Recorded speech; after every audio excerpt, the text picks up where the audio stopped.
Hello, xin chào cả nhà. Hôm nay thì chúng ta sẽ bắt đầu với một cái bài gọi là ứng dụng những cái công cụ dạng cơ bản. Nhưng hôm nay là một bài học tổng hợp. Và tất nhiên là trong quá trình khi học thì chắc chắn là các bạn sẽ biết rằng là chúng ta sẽ phải ứng dụng thực tế và để làm ra sản phẩm rồi. Chứ không bao giờ có cái chuyện mà chúng ta không ứng dụng thực tế, bởi vì các bạn học phô sốt để làm gì? Nó không phải là một bài toán cắt ghép, nó cũng không phải là một cái bài toán chỉnh cái này chỉnh cái nọ, mà nó phải đi đến một cái đích cuối cùng là mình phục vụ cho ai, phục vụ cho ngành nghề nào. Ok, để không mất thời gian nữa thì hôm nay chúng ta sẽ làm quen với một thuộc tính rất là quan trọng, đó là làm mềm vùng chọn, được không ạ? Và sau đó thì mình sẽ kết hợp làm ra một sản phẩm dành cho một cái lĩnh vực mỹ phẩm, dành cho ví dụ có thể là một cái kem dưỡng tóc hoặc là dầu đầu gì đó, được chưa? Ok, thì các bạn nhìn này, lúc này chúng ta sẽ tạo ra một khổ giấy mới để làm quen với phần lý thuyết. Thì hôm nay mình sẽ tạo cho các bạn là 1200 và 1000 chiều là mình sẽ để là 600. Độ phân giải thì mình sẽ để là 150. Ok, cả lớp mình còn ai có khúc mắc gì về khổ giấy không nhỉ?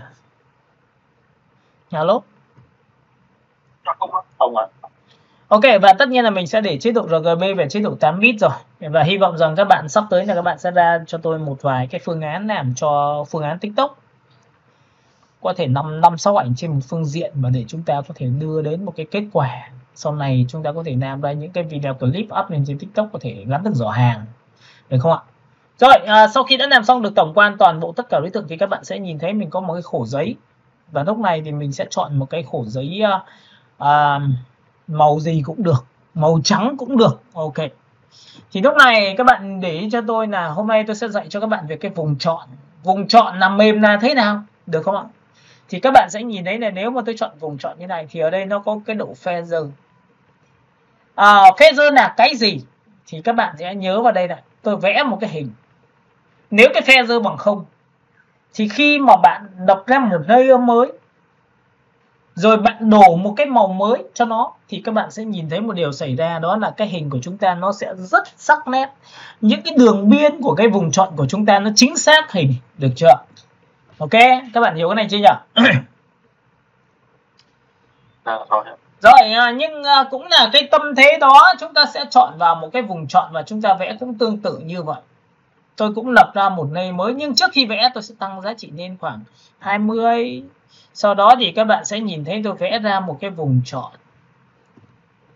Thì các bạn sẽ nhìn thấy là cái vùng chọn của chúng ta nó không phải hình vuông mà là ở góc nó lại có vo góc, nó đang báo hiệu cho bạn biết một cái thuộc tính là cái vùng chọn này đã được làm mềm các đường biên của cái hình, làm mềm, làm mờ, nhoe con lên ở một cái cấp độ là 20 pixel. Và lúc này tôi lập ra một layer mới và tôi cũng đổ một cái màu đỏ cho các bạn bằng lệnh là Ctrl đen.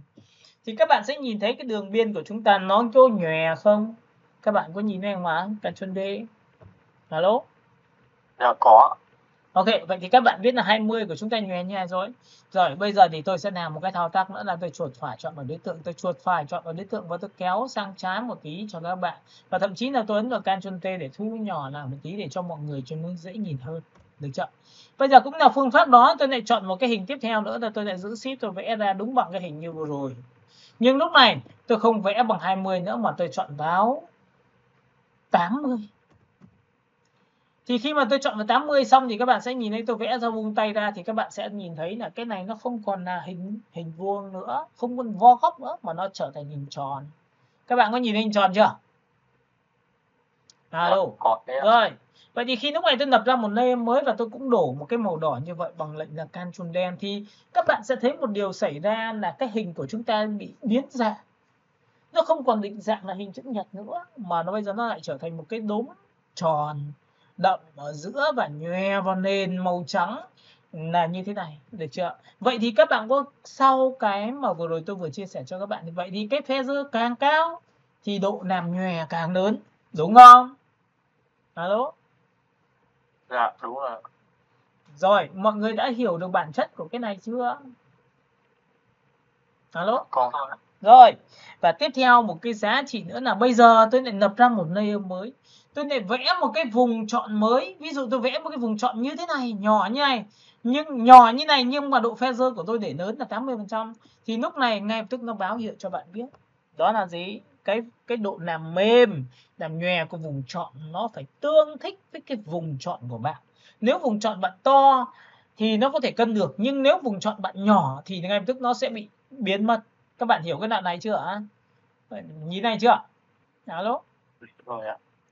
Vậy thì rút ra một kinh nghiệm là độ làm mềm vùng chọn nó phải tương thích với giá trị kích thước hình vùng chọn mình vẽ ra. Ví dụ bạn vẽ như thế này thì ok. Nhìn chưa? 80%. Bạn vẽ ra lên đây. Được chưa? Quên mất chúng ta đang chọn ở phim khác, trừ, được chưa? Chúng ta vẽ vào đây. Đó. Còn nếu mà chúng ta vẽ nhỏ như thế này thì ngay tức nó báo hiệu, nhìn thấy chưa? Ok, bạn hiểu cái này chưa? Đấy nhá. Rồi, vậy thì sau khi mà đã làm mềm vùng chọn này là dùng cách vẽ ra. Vậy thì cách làm mềm vùng chọn nó còn có tính năng gì ạ? Nó có thể xóa hình được không? Thì các bạn sẽ nhìn này. Đó, chúng ta sẽ xóa cái layer này đi, chuột phải chọn và xóa layer này đi. Và lúc này chúng ta layer 4 chúng ta sẽ làm một cái thao tác như sau. Tôi vẽ một cái hình như bình thường và tôi để feather bằng 0. Và lúc này tôi vẽ ra bằng một hình chữ nhật này. Sau khi vẽ ra xong thì tôi sẽ chọn một cái màu cho các bạn. Ví dụ tôi chọn màu cam. Tôi dùng lệnh là Andente. Và cái này rất là cứng. Đúng không? Bây giờ tôi mới làm một cái thao tác là làm nhòe vùng chọn. Tôi sẽ làm sao? Tôi sẽ đặt là 50%. Và lúc này sau 50% tôi sẽ vẽ từ góc bên này sang bên này. Và chạm vào một chút xíu vào này. Thì các bạn sẽ nhìn thấy nó cũng có vo góc như bình thường, bởi vì mình đã làm mềm vùng chọn bằng 50. Và tất nhiên lúc này tôi đang dùng ở trên layer 4 là chính là miếng màu cam. Các bạn để ý bên góc tay phải cho tôi. Các bạn có nhìn cái điều này không ạ? Alo? Dạ, có thể. Ok, vậy thì các bạn để ý cho tôi là cái đối tượng mà mình áp dụng cho cái việc nhòe này có thể là đối tượng màu cam, nó có thể là đối tượng bằng ảnh, nó có thể là đối tượng bằng chữ được không các bạn? Alo? Dạ, được ạ. Nhớ nhá, một chiêu thức khi mà được học nó phải được áp dụng cho cái gì? Đối tượng. Thứ hai, chữ. Ba, ảnh. Ảnh có thể là sản phẩm, ảnh có thể là nhân vật, được chưa? Rồi, sau khi làm xong cái này xong, tôi đã làm mềm vùng chọn xong thì tôi dùng một chiêu thức như sau là tôi ấn vào nút Delete là xóa. Thì có phải nó chỉ xóa trong vùng chọn, nhưng lúc này cái vùng chọn chúng ta nhấn một chút xíu vào miếng màu cam mà tôi đang dùng trên miếng màu cam. Vậy thì nếu tôi ấn nút Delete thì cái miếng màu cam sẽ chuyển vào nền, bởi vì nó sẽ nhòe vào nền. Các bạn hiểu cái này chưa? Alo? Rồi, các bạn nhìn này, lúc này tôi ấn vào Ctrl D tôi để về 0, được không ạ? Tôi vẽ một cái vùng chọn bên này. Thì có phải nếu mà không cần làm mềm vùng chọn thì tôi xóa cái hình nó rất dễ, tôi ấn Delete phân mất ngay. Tôi quét qua phía trên, tôi ấn Delete mất ngay, tôi ấn ở phía dưới, tôi ấn Delete mất ngay. Vậy thì cái mục đích xóa của đối tượng này nó nhằm mục đích gì? Đó là làm cho một cái ảnh chuyển vào nền. Đúng không ạ? Alo? Dạ vâng ạ. Rồi, vậy thì sau khi mà chúng ta đã hiểu được bản chất đấy thì cái mà chúng ta sẽ tiến đến một cái cấp độ làm tốt hơn đó là làm mềm vùng chọn nhưng chủ động, chứ không phải là làm mềm vùng chọn theo kiểu như đánh feather trước rồi mới vẽ ra, thì đôi lúc nó sẽ rất là bất tiện. Các bạn hiểu không ạ? Nên các bạn sẽ ghi cho tôi là cách làm mềm vùng chọn sau khi vẽ. Các bạn nhớ nhá, cách làm mềm vùng chọn sau khi vẽ. Thứ nhất, lúc này tôi quay trở về cái bài lý thuyết của tôi là gì? Lúc này tôi vẽ một cái vùng chọn hình vuông. Sau đó thì các bạn sẽ chọn cho tôi một cái miếng màu tên là xanh. Ok, tôi đổi màu bằng lệnh là Andente. Và sau đó thì tôi ấn vào Ctrl D tôi dứt lệnh. Thì lúc này các bạn muốn xóa góc nào thì các bạn nhớ cho tôi vùng chọn. Lúc này feather tôi đang đặt ở bằng 0, tôi quét qua vùng chọn bên này. Lúc này tôi ấn nút Delete thì tất nhiên là chuyện đương nhiên là nó sẽ xóa rồi nha. Các bạn nhớ nhá, lập ra một layer mới và chúng ta đổ một cái miếng màu xanh này. Sau đó thì các bạn sẽ dùng M, bạn quét qua bên miếng màu xanh, đây miếng màu xanh của layer 1 đây, tôi ấn Delete thì xóa luôn, rất cứng đúng không ạ? Nhưng bây giờ chúng ta muốn xóa mềm thì bằng cách nào? Thì các bạn nhớ nha, cách làm mềm vùng chọn sau khi vẽ nó giống như lệnh feather. Thì bằng cách nào? Chúng ta sẽ chuột phải bước 1 nhá, cách 1 là bước 1 là chuột phải vào biểu tượng của vùng chọn. Nhưng nhớ là chuột phải thì phải ở công cụ của vùng chọn thì mới được. Chúng ta chọn là feather. Các bạn có nhìn thấy feather này không ạ? Alo? Dạ có chứ. Rồi, sau khi chọn vào feather xong thì các bạn sẽ nhìn thấy là tôi có 80 và tôi ấn OK. Thì lúc này cái độ làm mềm của chúng ta nó đã được được nhận rồi. Và lúc này chúng ta chỉ việc ấn nút delete thôi thì cái hình nó sẽ xóa lên vào. Ấn delete một lần, ấn delete 2 lần, xóa 2 lần. Các bạn hiểu cái này chưa? Alo? Alo.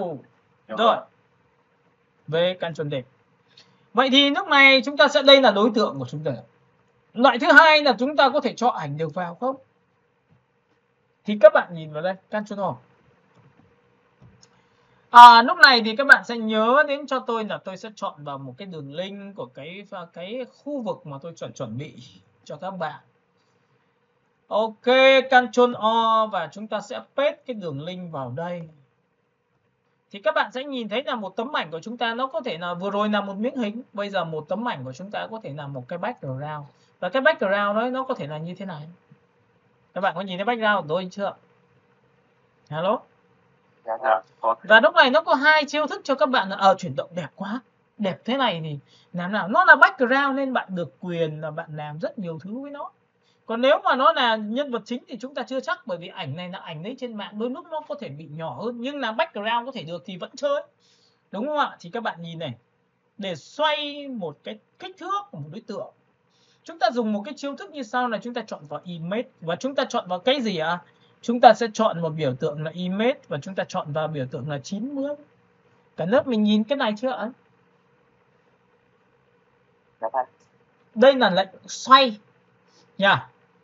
Xoay này là xoay cả khổ giấy, không phải là ấn vào Ctrl T là ra góc xoay đâu nhé. Rồi, ấn vào đây.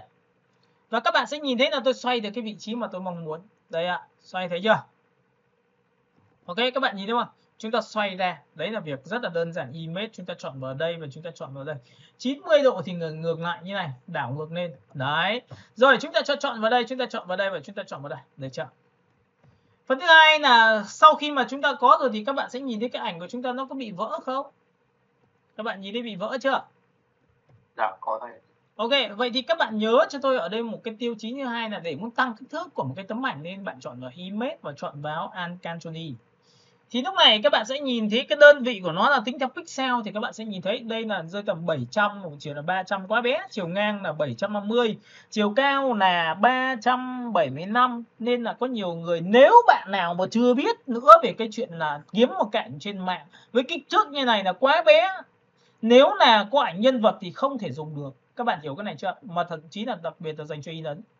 Ok, lớp mình hiểu cái này chứ nhỉ? Alo. Rồi, vậy thì lúc này tôi sẽ có một cái biểu tượng khóa, tôi sẽ tăng lên là 150.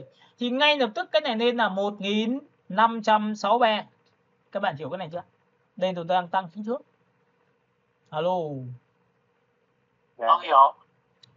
Nhưng các bạn để ý cho tôi là từ một cái ảnh bản chất nó là gốc là xấu thì khi tăng lên thì nó chỉ to kích thước thôi, chứ bản chất thì nó vẫn xấu. Các bạn hiểu cái này không ạ? Alo. Rồi. Vậy thì sau khi đã làm xong cái này xong thì mình ấn vào OK thì tự khắc là chúng ta sẽ có một tấm ảnh nó to hơn. Được chưa? Nhưng to hơn lúc này thì chúng ta sẽ làm sao nó vẫn bị mờ, thì chúng ta sẽ làm một cái thao tác như sau. Các bạn nhìn này.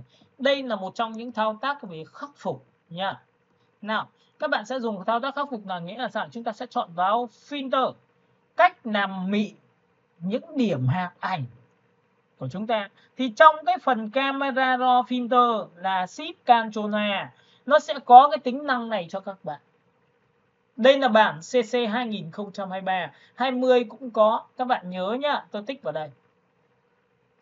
Và sau khi mà tích vào đây thì nó sẽ xuất hiện ra một cái bảng cho các bạn. Và tất nhiên xuất hiện một cái bảng cho các bạn thì các bạn sẽ nhìn thấy là cái này nó có phần detail nha. Ở 2020 thì nó là biểu tượng của hai quả núi, hai cái tam giác nó lại đi theo chiều ngang, của cái này là theo chiều dọc đi đều. Và lúc này chúng ta sẽ có tính năng như sau là cái phần noi này các bạn sẽ nhìn này, tôi phóng to cho các bạn, được chưa? Tôi kéo hết cỡ lên cho các bạn. Các bạn có thấy nó mịn hơn không ạ? Nhìn chưa? Alo. Ok, và chúng ta có thể tích vào đây để xem trước và sau. Đây là trước này, before và đây là after khi áp dụng này. Các bạn có nhìn cái này của tôi chưa? Đấy, nó rất mịn. Và tất nhiên là khi mà rất mịn như này, các điểm hạt ảnh như này thì đây là chi tiết đấy, các bạn có thể đẩy như này thì cái chi tiết nó vẫn có đẩy lên được cho các bạn. Nhưng cái điểm hạt ảnh thì tôi muốn là cái background nó chỉ cần như này là được rồi. Hiểu cái này không? Mịn chưa? Alo. Dạ vâng. Rồi, sau khi đã làm xong rồi mình ấn OK thôi thì cái ảnh này của chúng ta đã được một lần rồi. Thì bây giờ chúng ta lại chọn vào filter và chúng ta chọn vào Alt F là nhắc lại cái lệnh filter mà bạn đã dùng. Bạn ấn vào Alt F cho tôi một lần nữa và lại chọn vào filter và Alt F một lần nữa, và cứ nhiều lần như vậy thì chúng ta đã có một cái background mới. Các bạn hiểu cái này chưa? Alo? Được rồi ạ. Rồi, sau khi làm xong thì tôi ấn vào Ctrl A, Ctrl C. Và tất nhiên vừa rồi tôi dạy cho các bạn về cái cách làm mềm một cái hình rồi, và có thể làm mềm bằng cách là sao vẽ ra, nhưng còn cách thứ hai là xóa theo các vị trí của nó từ bên trái bên phải, từ lên trên xuống dưới, đúng không? Các bạn hiểu cái này chưa ạ? Alo? Dạ vâng ạ.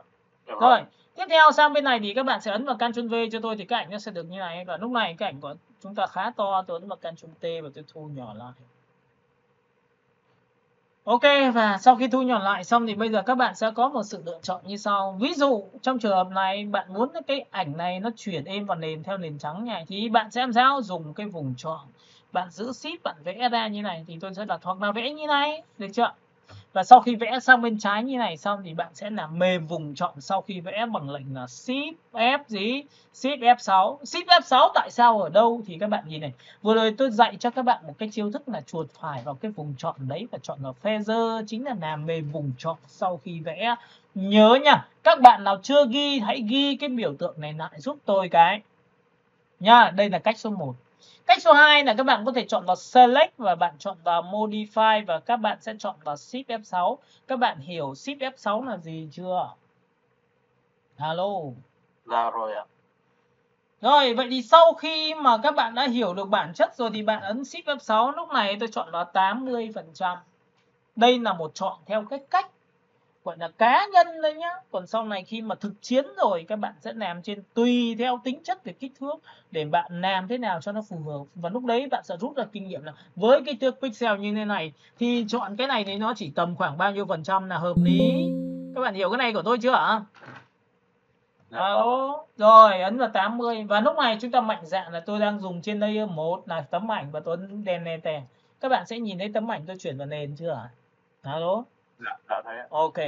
Rồi, Ctrl Z lại nhưng bạn nói em chưa ưng lắm bởi vì em làm lần đầu tiên em thấy 80 nó chưa được chuyển êm đẹp lắm thì chúng ta ấn vào Shift F6 lần thứ hai và tôi sẽ tăng lên cho nó là 150. Có nghĩa là chúng ta đã tăng gần gấp đôi rồi. Và chúng ta ấn vào delete thì bạn thấy nó chuyển êm chưa ạ? Alo? Nhìn thấy chuyển êm không ạ? Có. Ok. Rồi, tiếp theo cũng tương tự như vậy. Bây giờ trước khi xóa thì chúng ta phải có một mục đích, đúng không? Chúng ta sẽ chuột phải và chính cái background này chúng ta sẽ đẩy sang trái. Bởi vì cái góc độ bên này nó khá là đẹp. Còn bên này thì tôi sẽ phải làm thế nào để cho nó êm vào nền, để tôi kiếm một cái background do chính chúng tôi ghép ra, do chính chúng tôi design, do chính chúng tôi quyết định để làm cho sản phẩm nó đẹp hơn. Bởi vì cái background là cái thứ rất là quan trọng để tôn được giá trị sản phẩm lên. Các bạn hiểu cái điều đấy chưa? Alo? Rồi, vậy thì để muốn làm được điều đấy thì tôi phải làm nào? Ok, tôi chọn vào cái layer ở phía dưới là màu trắng.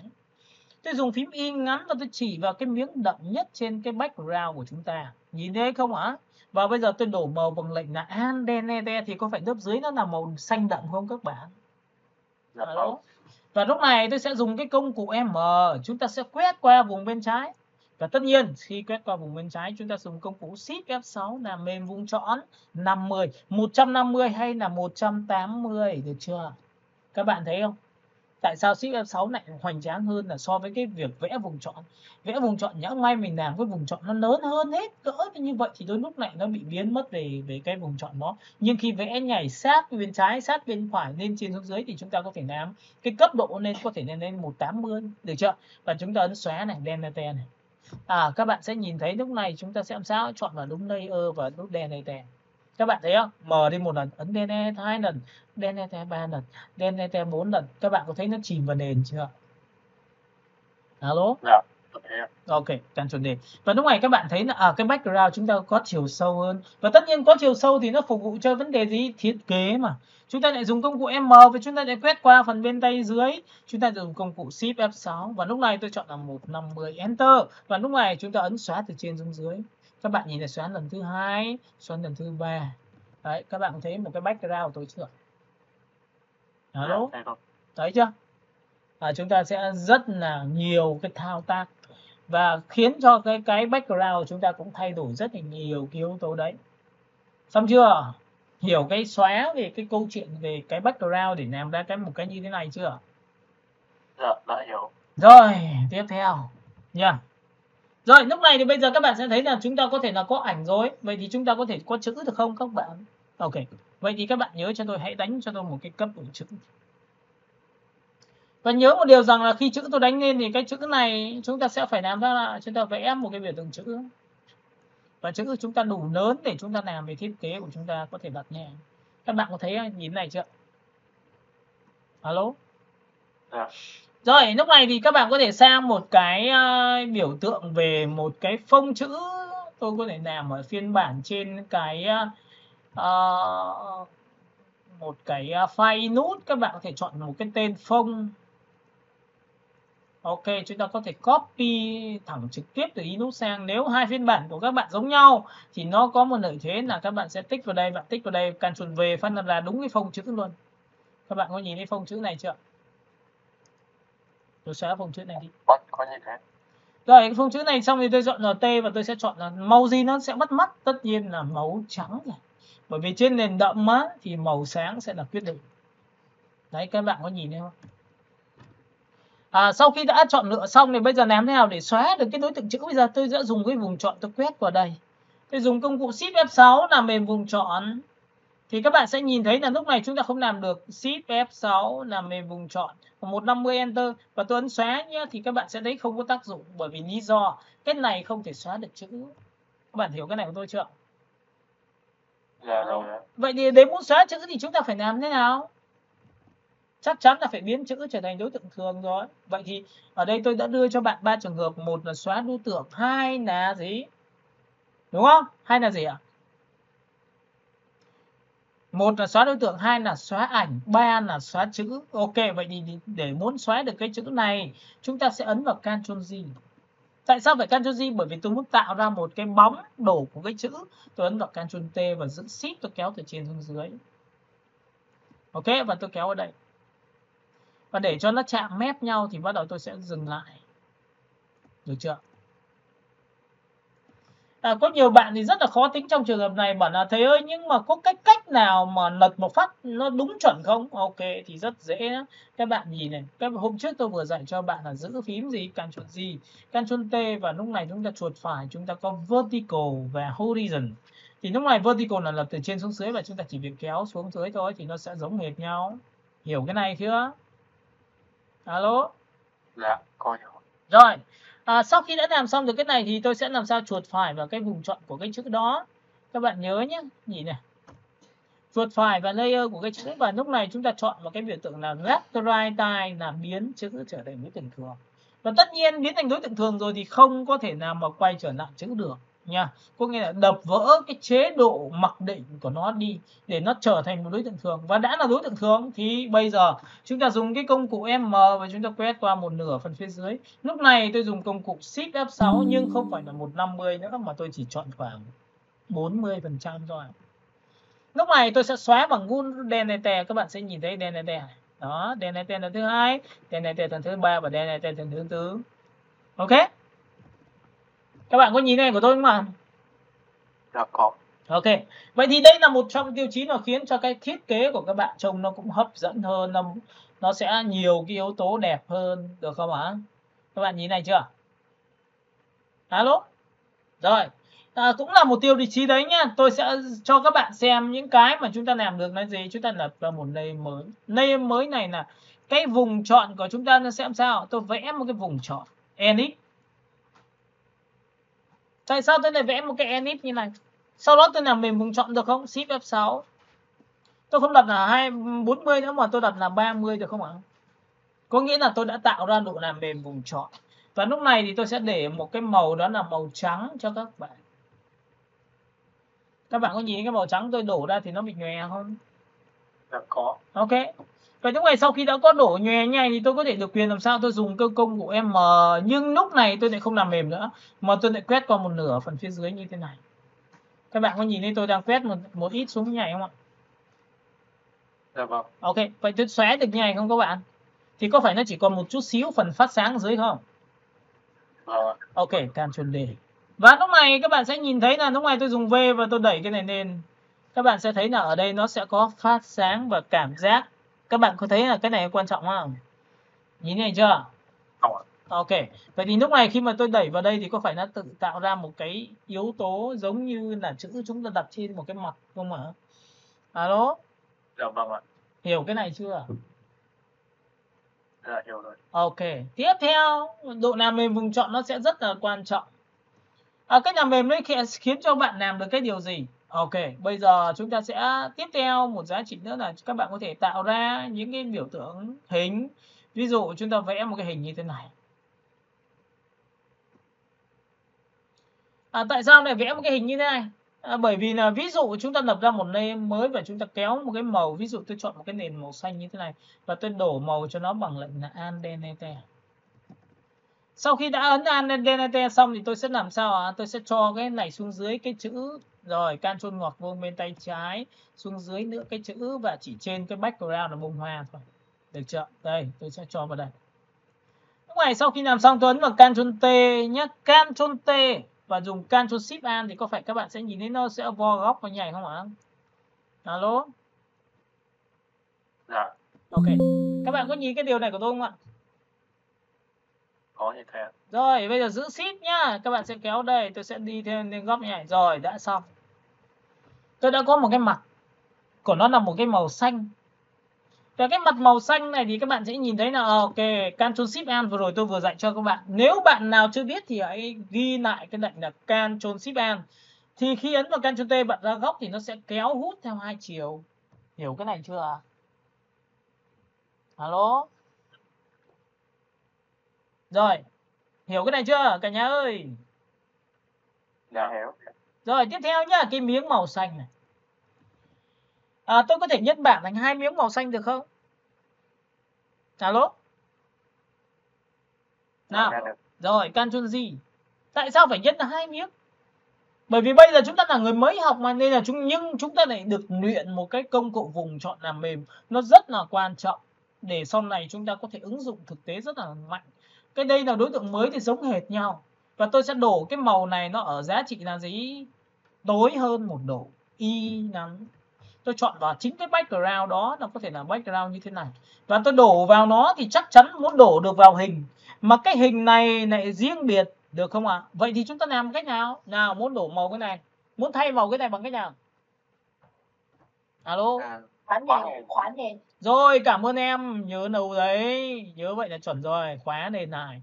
Và chúng ta đổ màu thôi. Các bạn sẽ thấy là nó đậm hơn chưa? Dạ. Rồi, sau khi đã đậm lên xong thì các bạn sẽ nhìn này, lúc này tôi sẽ dùng một cái thao tác như sau.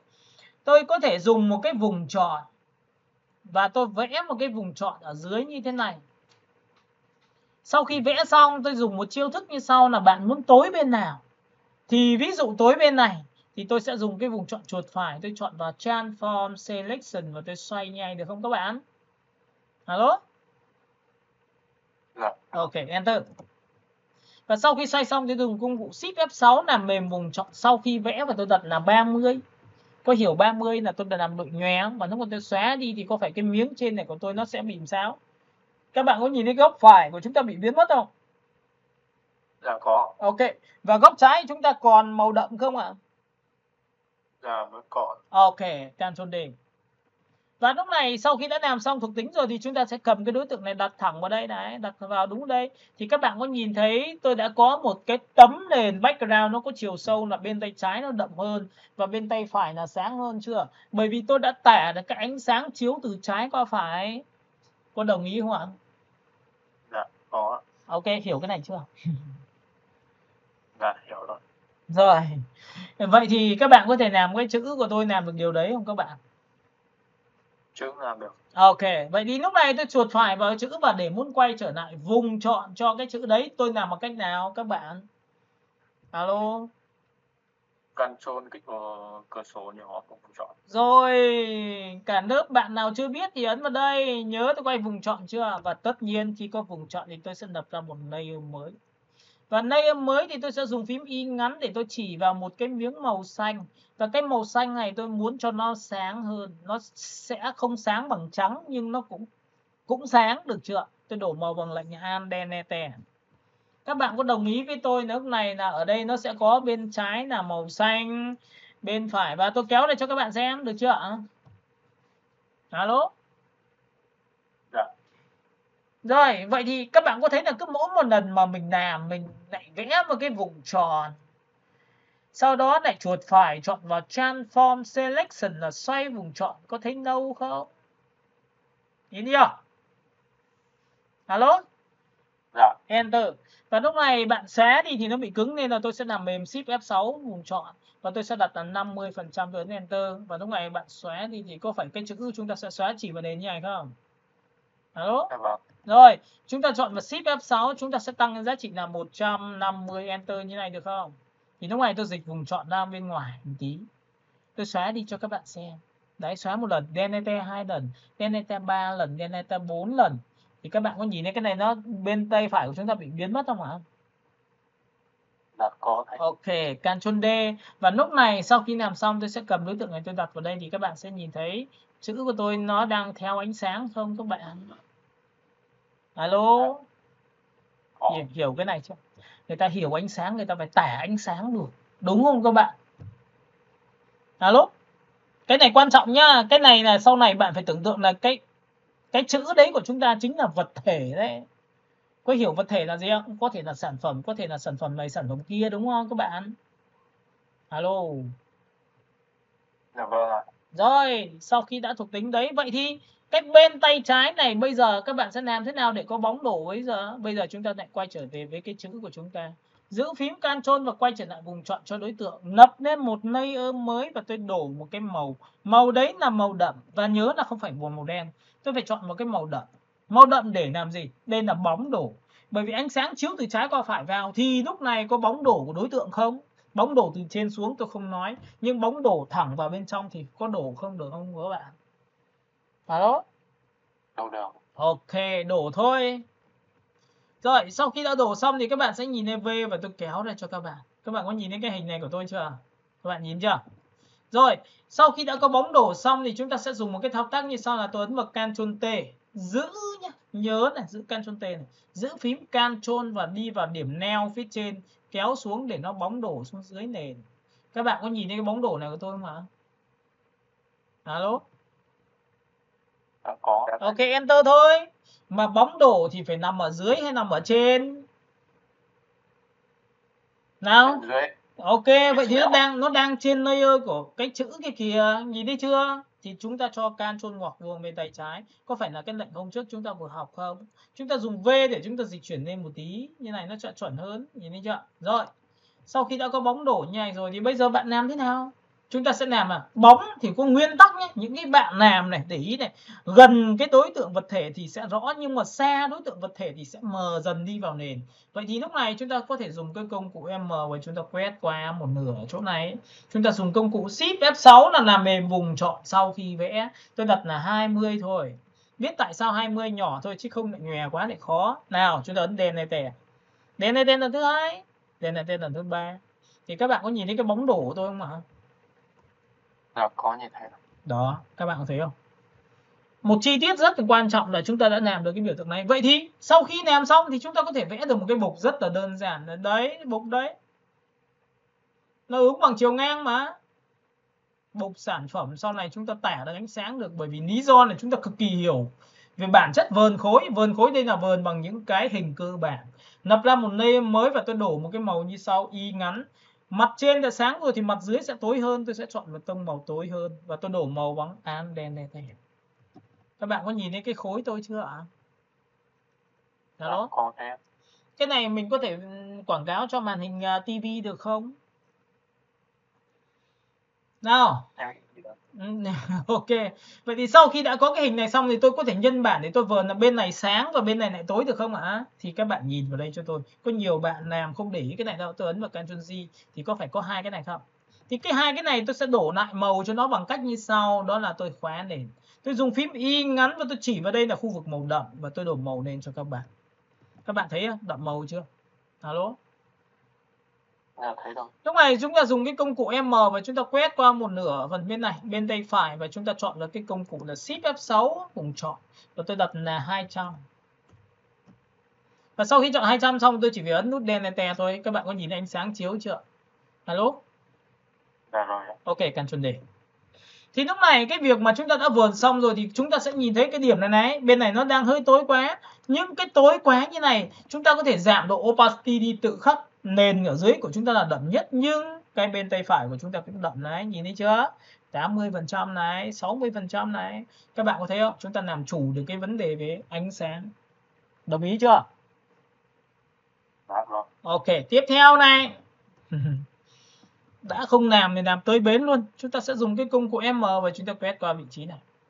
Đấy, sau khi mà bạn làm một cái background, làm cho nó một cái không gian rồi, thì đây, tôi sẽ làm cho các bạn một cái background. Đây, các bạn có nhìn thấy vùng chọn tôi vẽ rất bé không ạ? Tôi lập ra một layer mới và tôi chọn một cái màu như sau, y ngắn chỉ vào đây, lấy cái màu hơi trắng, hơi xanh một tí, đổ màu đây bằng Alt đen này. Các bạn có nhìn thấy cái miếng này chưa? Ok, nhìn này chưa các bạn?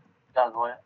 Rồi, sau khi đã làm xong, dùng V chúng ta đẩy lên phía trên một tí, và lúc này chúng ta sẽ làm sao? Chúng ta dùng công cụ Ctrl T và chúng ta sẽ phóng to một tí. Phóng to để làm gì? Chúng ta giữ phím Shift và chúng ta kéo xuống. Có nhìn thấy ở đây nó có một cái nét sáng trưng không ạ? Alo? Và cái nét này để muốn tạo sự chuyên nghiệp thì người ta sẽ dùng phương pháp như sau. Tôi dùng vùng chọn, tôi quét qua bên này. Tôi lại giữ Shift, tôi lại quét qua bên này. Có phải là cộng vùng không các bạn? Alo? Vâng. Bây giờ tôi làm mềm vùng chọn thì có phải tôi xóa thì hai đầu nó sẽ chìm vào nền không các bạn? Hai đầu mất và giữa nó sẽ còn đó.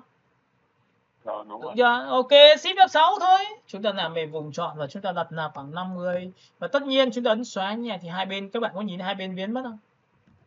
Và các bạn sẽ nhìn thấy cái nét ở giữa chúng ta rất là chuyên nghiệp, nó tạo ra độ bề dày khi ánh sáng chiếu vào cạnh của vật thể. Ok, hiểu cái này không? Là hiểu. Đúng chưa? Alo? Rồi, tiếp theo có những người thì sau này khi mà muốn dùng những cái hiệu ứng mà trông nó chuyên nghiệp hơn, ok, giữ dưới Ctrl quay trở lại vùng chọn cho đối tượng. Lúc này các bạn nhớ cho tôi là tôi đã dạy bạn chiêu thức gì? Có tạo viền chưa? Hôm trước có học về tạo viền không? Alo? Alo? Dạ có. Rồi, vậy đến lúc này chúng ta có thể điều khiển làm sao? M. Chúng ta chuột phải chọn vật chốc. Đúng chưa? Và lúc này tôi chọn là số 3, nhưng lúc này tôi có thể chọn là một cái màu trắng tinh. Ok, và lúc này các bạn ấn vào đây cho tôi thì lúc này tôi có một cái viền. Các bạn có nhìn thấy cái viền ở tôi chưa? Và cái viền này các bạn có thể chọn lên trên tất cả. Nhìn thấy cái viền tôi chưa? Alo? Có nhìn thấy. Rồi, sau khi đã có cái viền xong thì bạn có rất nhiều yếu tố làm. Ví dụ bạn dùng công cụ M, bạn quét cho phần phía dưới của cái viền đó, dùng công cụ Shift F6 làm mềm vùng chọn, sau khi vẽ đặt là 50 và ấn xóa đi thì có phải viền dưới biến mất và nó chỉ trên nó có cái viền trắng ở trên chưa? Rồi. Thấy chưa? Bạn có thấy là đây là một trong những phương pháp mà chúng ta có thể nhấn chữ, chúng ta trông nó chuyên nghiệp hơn được không ạ? Vâng. Ok, hiểu cái này chưa? Alo. Hiểu. Rồi, bây giờ tôi lại làm cho các bạn một chiêu thức rất là hay nữa. Cái viền này, bạn có nhìn cái viền này chưa? Tôi có thể nhân bản nó được không ạ? Dạ có. Ok, và nhân bản thì tôi làm cho cái chữ này nó có một cái G nên và nó sẽ nõm xuống một tí xíu được không ạ? Ok, tôi ấn vào Ctrl G. Thì cái Ctrl G này tôi ra ngoài một tí. Tại sao phải ra ngoài? Để cho các bạn nhìn thôi ạ. Rồi, bây giờ thì khóa nền lại. Khóa nền lại chỉ là đổ vào cái viền thôi. Ok, y ngắn. Tôi sẽ chỉ vào đây lấy một cái màu xanh và tôi đổ màu mới cho nó. Các bạn có thấy tôi đổ màu mới chưa? Alo? Rồi, vậy thì lúc này tôi sẽ kéo vào đây. Cái này tôi cho xuống dưới cái lớp viền trắng được không các bạn? Nào, Ctrl ngoặc vuông. Và lúc này tôi dịch chuyển sang trái cho các bạn xem. Xuống dưới một tí được không ạ? Các bạn có nhìn thấy cái chữ tôi chưa ạ? Dạ, thấy rồi. Có thấy khối không? Có luôn. Thấy chưa? Các bạn thấy không? Nó giống như mình dựng một cái giá trị nào đó. Và tất nhiên cái bóng này nó có rõ quá thì chúng ta ấn vào số 5, opacity hoặc là số 70%. Vậy thì bao nhiêu cho được thì phải nhìn hài hòa. Nó hài hòa rồi, nó tốt rồi thì nó mới ngon được. Hiểu cái này không ạ? Dạ vâng ạ. Ok, vậy thì bạn hiểu về cách làm mềm vùng chọn chưa ạ? Rồi ạ. Ok, bây giờ thì đến phần chính thôi nha. Chúng ta sẽ làm ra một cái phiên bản như sau. Tôi sẽ tắt toàn bộ cái này đi. nha. Làm tắt này, không dùng nữa. Ok, xong cái này chưa? Rồi, bây giờ chúng ta sẽ bắt đầu vào làm thực tế. Bước 1 là chúng ta sẽ tạo ra một khổ giấy mới. Bước 2 là các bạn sẽ nhớ cho tôi là ở trong này thì tôi sẽ để là 1200. Bạn có thể thiết kế một cái poster. Một cái poster như thế nào đấy là tùy vào các bạn thôi. Được không? Chúng ta sẽ chọn là 1200. Và chiều này thì chúng ta sẽ để là 600 hoặc 700. Ví dụ như thế. 700. Đây, ví dụ như là 680. Được chưa? Hoặc là 668. Ok, chúng ta sẽ chọn là 150. Và độ phân giải thì tôi sẽ để chế độ là RGB. Các bạn nhớ nhé, tôi để RGB rất là rõ ràng. Rồi, tôi để chế độ 8 bit và sau khi tôi làm xong tôi ấn vào đây thì lúc này tôi đã có một cái background. Và tất nhiên cái background thì các bạn biết rồi là chúng ta sẽ là có cái gì ạ? Chúng ta sẽ đổ tạo một cái màu nào đó Andente và lúc này tôi sẽ chọn một cái màu rất là đậm. Được không ạ? Đổ thôi. Và sau khi đã có đậm xong thì các bạn nhớ cho tôi là tôi sẽ ghép một cái biểu tượng hình của tôi vào bằng Canchono. Và cái Canchono như này thì các bạn sẽ nhìn thấy là ở đây nó có rất nhiều tiêu chí. Ví dụ một cái nền xanh như này các bạn có thể làm background đằng sau thì tôi tạm thời tôi cứ mở nó ra đã. Phần thứ hai cũng tương tự như vậy thì với cái hình như thế này các bạn có nhìn không? Đó, các bạn nhìn chưa? Ok, tôi sẽ chọn là Canchono lần thứ hai thì tôi sẽ làm sao tôi chọn ở đây. Đây là cái hình mà nó không có biểu tượng đấy, được chưa? Tôi sẽ xóa cái này đi. Cái này là tôi chụp. Đấy, nhiều lúc phải chụp màn hình. Tôi sẽ dùng một cái thao tác như sau là tôi chọn vào biểu tượng như sau. Chúng ta chọn vào image và chúng ta chọn vào xoay cái đối tượng. Đúng không? Tôi vừa dạy xoay.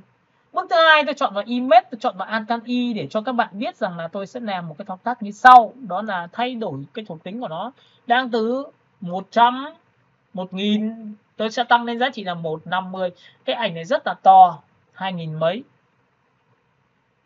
Rồi, sau khi làm xong tôi ấn vào biểu tượng như sau là cái ảnh này xong, tôi sẽ chọn vào filter, tôi chọn vào phần Ankara để là làm cho nó những điểm ảnh nó mịn hơn để cho thiết kế của chúng ta nó tốt hơn. Ok, hiểu cái này chưa nhỉ? Dạ rồi ạ. Rồi, sau khi đã làm xong thì tôi sẽ chọn vào phần detail và tôi kéo cái biểu tượng này lên thì ngay tức cái ảnh của tôi sẽ mềm hơn và tôi ấn ok thôi. Thấy chưa? Ảnh của chúng ta đã được xong. Rồi, bạn muốn làm mềm hơn nữa thì bạn chọn filter và chọn Alcanef một lần nữa thì nó sẽ nhắc lại lệnh mà bạn vừa làm cái nền tôi được rồi. Tôi ấn vào Ctrl A, Ctrl C và sau đó thì tôi sẽ đưa sang cái file thiết kế từ Ctrl V. Được chưa? Cái ảnh rất lớn này tôi ấn vào Ctrl T và tôi thu nhỏ lại. Ít nhất thì cái chiều ngang của chúng ta nó sẽ bằng nhau. Ok, hiểu có đúng chưa? Hiểu cái này chưa? Dạ. Ok. Và lúc này thì các bạn sẽ nhìn thấy ở đây nó một cái tiêu chí như sau là liệu tôi có thể xóa cái nền đen bên ngoài đi được không? Đây, việc đầu tiên tôi sẽ dùng cái công cụ M và tôi sẽ làm sao? Tôi sẽ quét qua phần phía dưới. Lúc này sau khi quét qua phần phía dưới làm gì ạ? Ví dụ các bạn có thể là chọn đối tượng này đẩy lên trên và tôi chỉ muốn lấy đến đây thôi. Được không ạ? Thì tôi dùng công cụ M và tôi xóa cái này đi. Nha. Các bạn sẽ dùng cái công cụ cho tôi là Shift. Nhưng xóa này bạn muốn xóa thế nào? Xóa vòng, chạy vòng tròn hay là xóa theo kiểu vòng như này? Ok, chúng ta chọn vào Shift F6 là về vùng chọn tôi đặt là 100. Và lúc này bạn ấn nút Delete trên đây 1 là vùng ngoài. Thì cứ xóa dần Delete nó sẽ chuyển đến vào nền như này. Thế là chúng ta đã có một cái nền. Bước thứ hai là các bạn ấn vào Ctrl O cho tôi. Lúc này thì chúng ta sẽ xóa file cái đối tượng ảnh này đi. Bởi vì là lúc này chúng ta không cần thiết cái này nữa rồi. Chúng ta ấn vào Ctrl O. Cái biểu tượng này thì các bạn nhớ cho tôi là ở đây nó có trường hợp như sau. Bạn sẽ chọn vào biểu tượng là chúng ta sẽ chọn vào ổ E, chúng ta chọn vào phần thư viện ảnh. Sau đó thì chúng ta sẽ chọn một cái biểu tượng đó là nước. Ví dụ background và tôi chọn vào nước nhé. Đây nước nha, thì để cho các bạn sẽ nhìn thấy là tôi có một cái thư viện ảnh và tôi có phần nước và trong phần nước thì tôi có một cái background này. Các bạn có thể lên trên bảng search tiếng Anh nó ra cái này ngay. Được chưa? Rồi, sau khi đã làm xong tôi ấn vào Ctrl A, chọn hết Ctrl C, copy và sang file thiết kế thì các bạn sẽ nhìn thấy Ctrl V. Thì các bạn sẽ nhìn thấy tấm ảnh của chúng ta đang đè phía trên này. Lúc này các bạn có hai sự lựa chọn là tôi sẽ đưa tấm ảnh xuống dưới bằng lệnh là Ctrl Ngọc Vô về tay trái. Và lúc này các bạn sẽ nhìn thấy cái background tôi sẽ được đặt như này. Alo. Có nhìn này không ạ? Dạ có. Rồi, vậy thì bạn có hai sự lựa chọn. Một là bạn đặt ở giữa thì nó cũng khá là đẹp. Còn nếu mà bạn đặt sang trái thì câu chuyện là sau này chúng ta phải ấn vào Ctrl T và thu nhỏ lại. Tôi có sự lựa chọn là sang bên trái chẳng hạn như này. Được không? Đó, các bạn nhìn thấy chưa? Rồi. Sau khi tôi chọn sang bên trái xong thì tôi cũng chuột phải chọn vào cái miếng phía trên cái này, tôi sẽ làm sao tôi ấn vào Ctrl T và tôi cũng thu nhỏ lại được không ạ? Và tôi sẽ kéo này xuống dưới như này được không ạ các bạn? Alo? Dạ vâng. Các bạn nhìn chưa?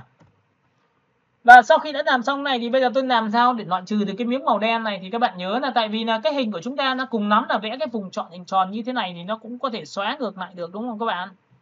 Các bạn có nhìn này của tôi chưa? Alo? Dạ có nhìn thấy. Rồi, chúng ta dùng công cụ Shift F6 là làm về vùng chọn sau khi vẽ là tôi sẽ đặt khoảng 50. Nhưng nếu mà tôi ấn DNT này thì có phải nó xóa trong ảnh không?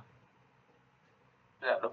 Ok, vậy thì bây giờ chúng ta sẽ có một cái lệnh rất hay nữa là chúng ta sẽ đảo ngược vùng chọn, có nghĩa là chọn bên ngoài, không phải chọn bên trong. Thì chúng ta chọn vào Ctrl Shift Y ngắn. Các bạn nhớ nha, ghi lại lệnh cho tôi là Ctrl Shift Y ngắn là đảo ngược vùng chọn sau khi vẽ. Được chưa? Alo? Alo, cả nhà mình rồi. Rồi, ghi lại nhá, ghi kỹ nhá. Rồi, DNT này. DNT là thứ hai này, DNT là thứ ba này. Được chưa? Thì các bạn có thấy là ngay lập tức là tôi đã xóa được cái viền ngoài của đối tượng ảnh này của tôi chưa? Nhìn thấy chưa? Dạ nhìn thấy rồi. Rồi, bây giờ thì đến cái background của cái ông này. Ông này thì tôi sẽ làm sao? Tôi lại dùng cái công cụ M. Tôi quét qua phần phía trên này. Và tất nhiên tôi dùng công cụ Shift F6 làm về vùng chọn và tôi đặt là 80. Và lúc này tôi xóa như này thì tôi xóa trong cái layer này thôi. Các bạn có thấy nó chìm vào nền chưa? Alo? Hiểu cái này chưa đã? Được chưa? Rồi. Và cũng tương tự như bên này thì chúng ta sẽ dùng cái công cụ M và chúng ta quét qua này và chúng ta chọn vào Shift F6. Và tôi cũng tương tự như vậy, tôi xóa nhai. Shift 6 lần ít quá, tôi chọn vào Shift F6 lần thứ hai, tôi chọn là 150 Enter, xóa nhai. Các bạn có thấy nó chìm vào nền chỗ này chưa? Alo? Rồi. Thì đấy là một trong những cái cách mà chúng ta có thể lựa chọn. Và tất nhiên cái hình này thì của các bạn là các bạn nhớ là chúng ta có thể cho nó to ra hoặc là như thế nào đó rất là dễ dàng. Ví dụ chúng ta Ctrl T chúng ta kéo như này. Đúng không? Đó, thấy chưa? Tùy theo tính chất nha. Rồi, phần thứ hai nữa là gì? Tôi sẽ chọn một cái miếng màu xanh này. Miếng màu xanh này là cái background là đang là bệt. Tôi sẽ chọn một cái miếng màu xanh, tôi sẽ lập ra một layer mới và tôi đã đổ một cái màu xanh đậm hơn. Ví dụ Y ngắn, tôi chỉ vào đây tôi lấy một cái màu xanh đậm hơn là như thế này. Các bạn có nhìn thấy màu xanh đậm của tôi chưa? Alo? Rồi, lúc này chúng ta có thể dùng cái công cụ M và quét qua phần bên trái và dùng công cụ Shift F6. Tôi đặt là 150 và tôi xóa đi thì có phải nó sẽ lộ ra là bên tay phải của chúng ta đậm hơn không ạ? Alo? Đây, nhìn thấy chưa? Shift F6 này. Chúng ta sẽ chọn 150 để chúng ta xóa nhảy, đúng không? Ok, hiểu cái này chưa? Thì có phải bên này nó sẽ xanh đậm và bên này sẽ xanh nhạt không ạ? Alo. Rồi tiếp theo nhá, vậy cái miếng cái nước này của các bạn có thể chọn là nuôi xuống, rồi cũng có thể dùng cái công cụ M là quét qua một tí ở phần phía dưới để dùng Shift F6, sau đó chọn là khoảng 50% và tất nhiên tôi xóa dưới đi thì cái này nó sẽ chìm vào nền, nhìn lên chỗ này chìm vào nền chưa? Alo. Rồi cũng tương tự như vậy, cái hình này của các bạn tôi lại dùng công cụ Shift F6 như thế này, tôi lại Shift F6 tôi lại đặt là 150 và tôi lại xóa nhảy thì có phải nó sẽ chuyển dần vào nền như này không? Alo. Rồi tiếp theo cái hình dưới của chúng ta là cái hình mặt nước này này. Chỗ này tôi chưa thấy chiều sâu lắm, tôi lại dùng công cụ Shift F6 tôi lại chọn vào góc bên này. Shift F6 tôi đặt là 50%. Đó, xóa thôi. Các bạn thấy không? Và lúc này chúng ta có thể chọn lựa là Shift F6 và chúng ta sẽ chọn là 100. Nếu không hợp lý bạn có thể điều quyền xóa mà lúc này thì các bạn sẽ thấy là tôi đã tạo ra một cái chiều sâu trên thiết kế. Ok, hiểu cái này không ạ? Đấy, thấy chưa? Tạo ra một cái background bằng toàn Shift F6 và cắt ghép tất cả đối tượng với nhau. Xong. Bước số 2 là các bạn sẽ tìm cho tôi là Ctrl O, và lúc này chúng ta sẽ đưa ra giải pháp là chúng ta tìm được người mẫu, bởi vì thiết kế của chúng ta bao giờ phải có người mẫu rồi có logo, đúng không ạ? Thì chúng ta sẽ đưa vào cái nội dung của chúng ta, Ctrl C. Lúc này thì các bạn sẽ nhìn thấy là tôi sẽ ấn vào biểu tượng là quên mất, chúng ta phải ấn vào Ctrl S, bởi vì tí nữa chúng ta sẽ có một cái bài. Rồi tôi sẽ ghi là thiết kế.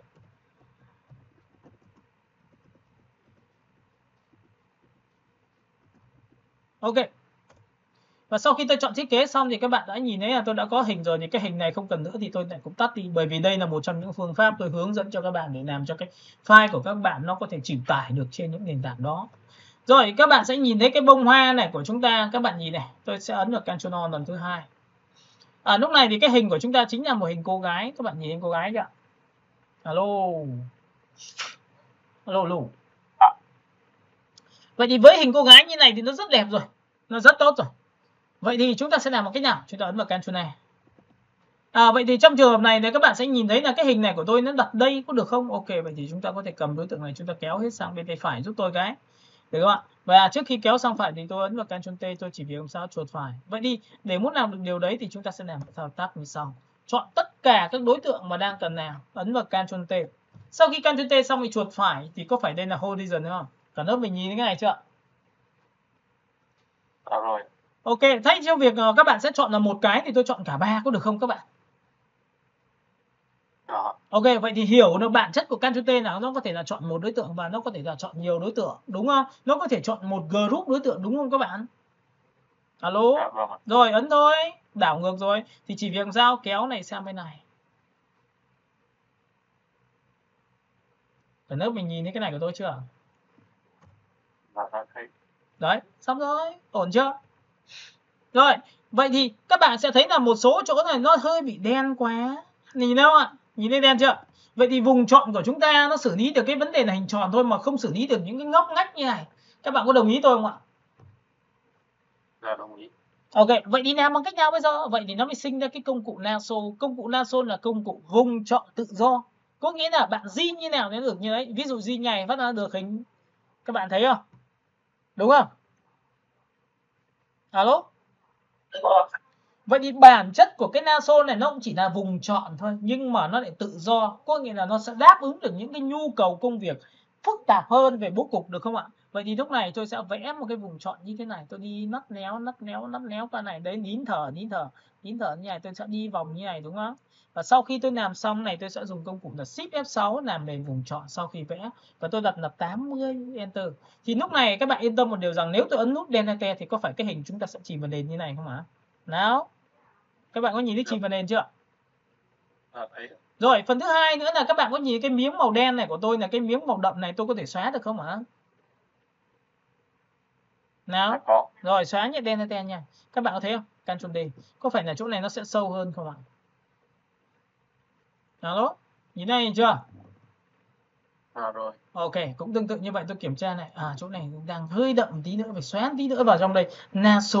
Cầm này, kéo vào đây. Kéo vào trong như này. Và dùng Shift F6 làm nền vùng chọn sau khi vẽ và đặt là 100. Đấy, và chúng ta sẽ điều chỉnh thôi, Delete. Đấy, các bạn nhìn thấy không? Chỗ này nó chuyển em vào nền rồi, đẹp rồi. Hiểu cái này chưa?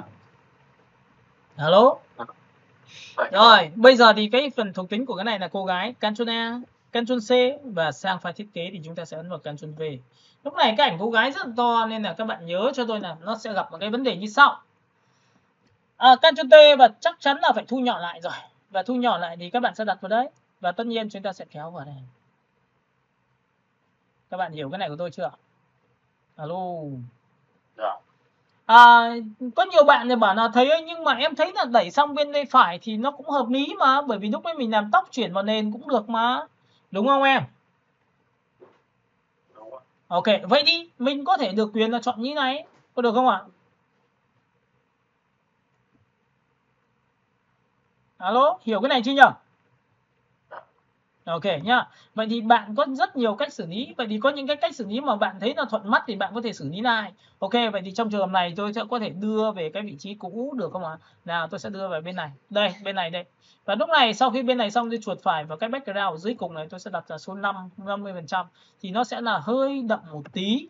Và tiếp theo là cũng tương tự như vậy, vừa rồi tôi vừa dạy cái chiêu thức này là gì? Chúng ta sẽ làm cái miếng màu đen là nó sẽ chuyển về nền đúng không? Tôi sẽ dùng công cụ lasso và tôi sẽ khoanh qua những vị trí màu đen. Ok, tôi sẽ khoanh như này. Ok, và lúc này chúng ta dùng công cụ Shift F6 là làm mềm vùng chọn sau khi vẽ và tôi đặt là 100 hoặc là 80%. Và lúc này tôi nút Delete thì các bạn sẽ nhìn thấy tấm hình của chúng ta sẽ chìm vào nền, được chưa? Ok, sau khi đã làm xong tôi sẽ đưa cô gái sang bằng Ctrl A, Ctrl C và sau đó thì sang file thiết kế tôi đưa vào Ctrl V và lúc này thì Ctrl T để thu nhỏ lại. Đó, các bạn thấy không? Và tất nhiên sau khi thu nhỏ lại xong thì tôi đã có một cái nền tảng như thế này. Thu nhỏ nữa, đẩy vào đây. Tôi sẽ để bằng chiều cao của đối tượng, tôi sẽ đặt vào đây. Cả lớp mình nhìn thấy cái này chưa ạ? Alo? Có nhìn thấy. Và cố gắng làm sao đừng để tóc nó chạm mép cái thiết kế của tôi là được chưa? Rồi, lúc này tôi sẽ đưa cô gái bằng cách như sau, tôi sẽ xuống này, tôi sẽ dùng cái công cụ lasso bằng cách như này, tôi sẽ kéo ở đây, từ đây nhìn em. Các bạn sẽ chọn vào cái công cụ lasso khoanh như này có phải dễ hơn không em? Cả nhà mình có nhìn thấy đoạn này không ạ? Alo? Có nhìn. Ok. Và lúc này tất nhiên là khi mà chúng ta đã có được tiêu chí này thì chúng ta sẽ làm bằng cách nào? Chúng ta dùng công cụ Shift F6 là làm mềm vùng chọn sau khi vẽ. Và tôi sẽ có giá trị là 150 hoặc là 80%, 120, Enter. Và chúng ta xóa đi như này thì có phải tóc cô gái sẽ đen một lần, đen hai lần thì phải chìm vào đền không? Alo? Dạ vâng. Rồi, lúc này chúng ta có thể dùng cái công cụ lasso và chúng ta xóa tiếp những cái đường này đi bởi vì làm sao nó chưa được êm lắm. Chúng ta dùng công cụ Shift F6 lần thứ hai, Enter và xóa tiếp theo. Thế là các bạn đã có được cái tiêu chí của chúng ta rồi, đó là cô gái, được chưa? Alo?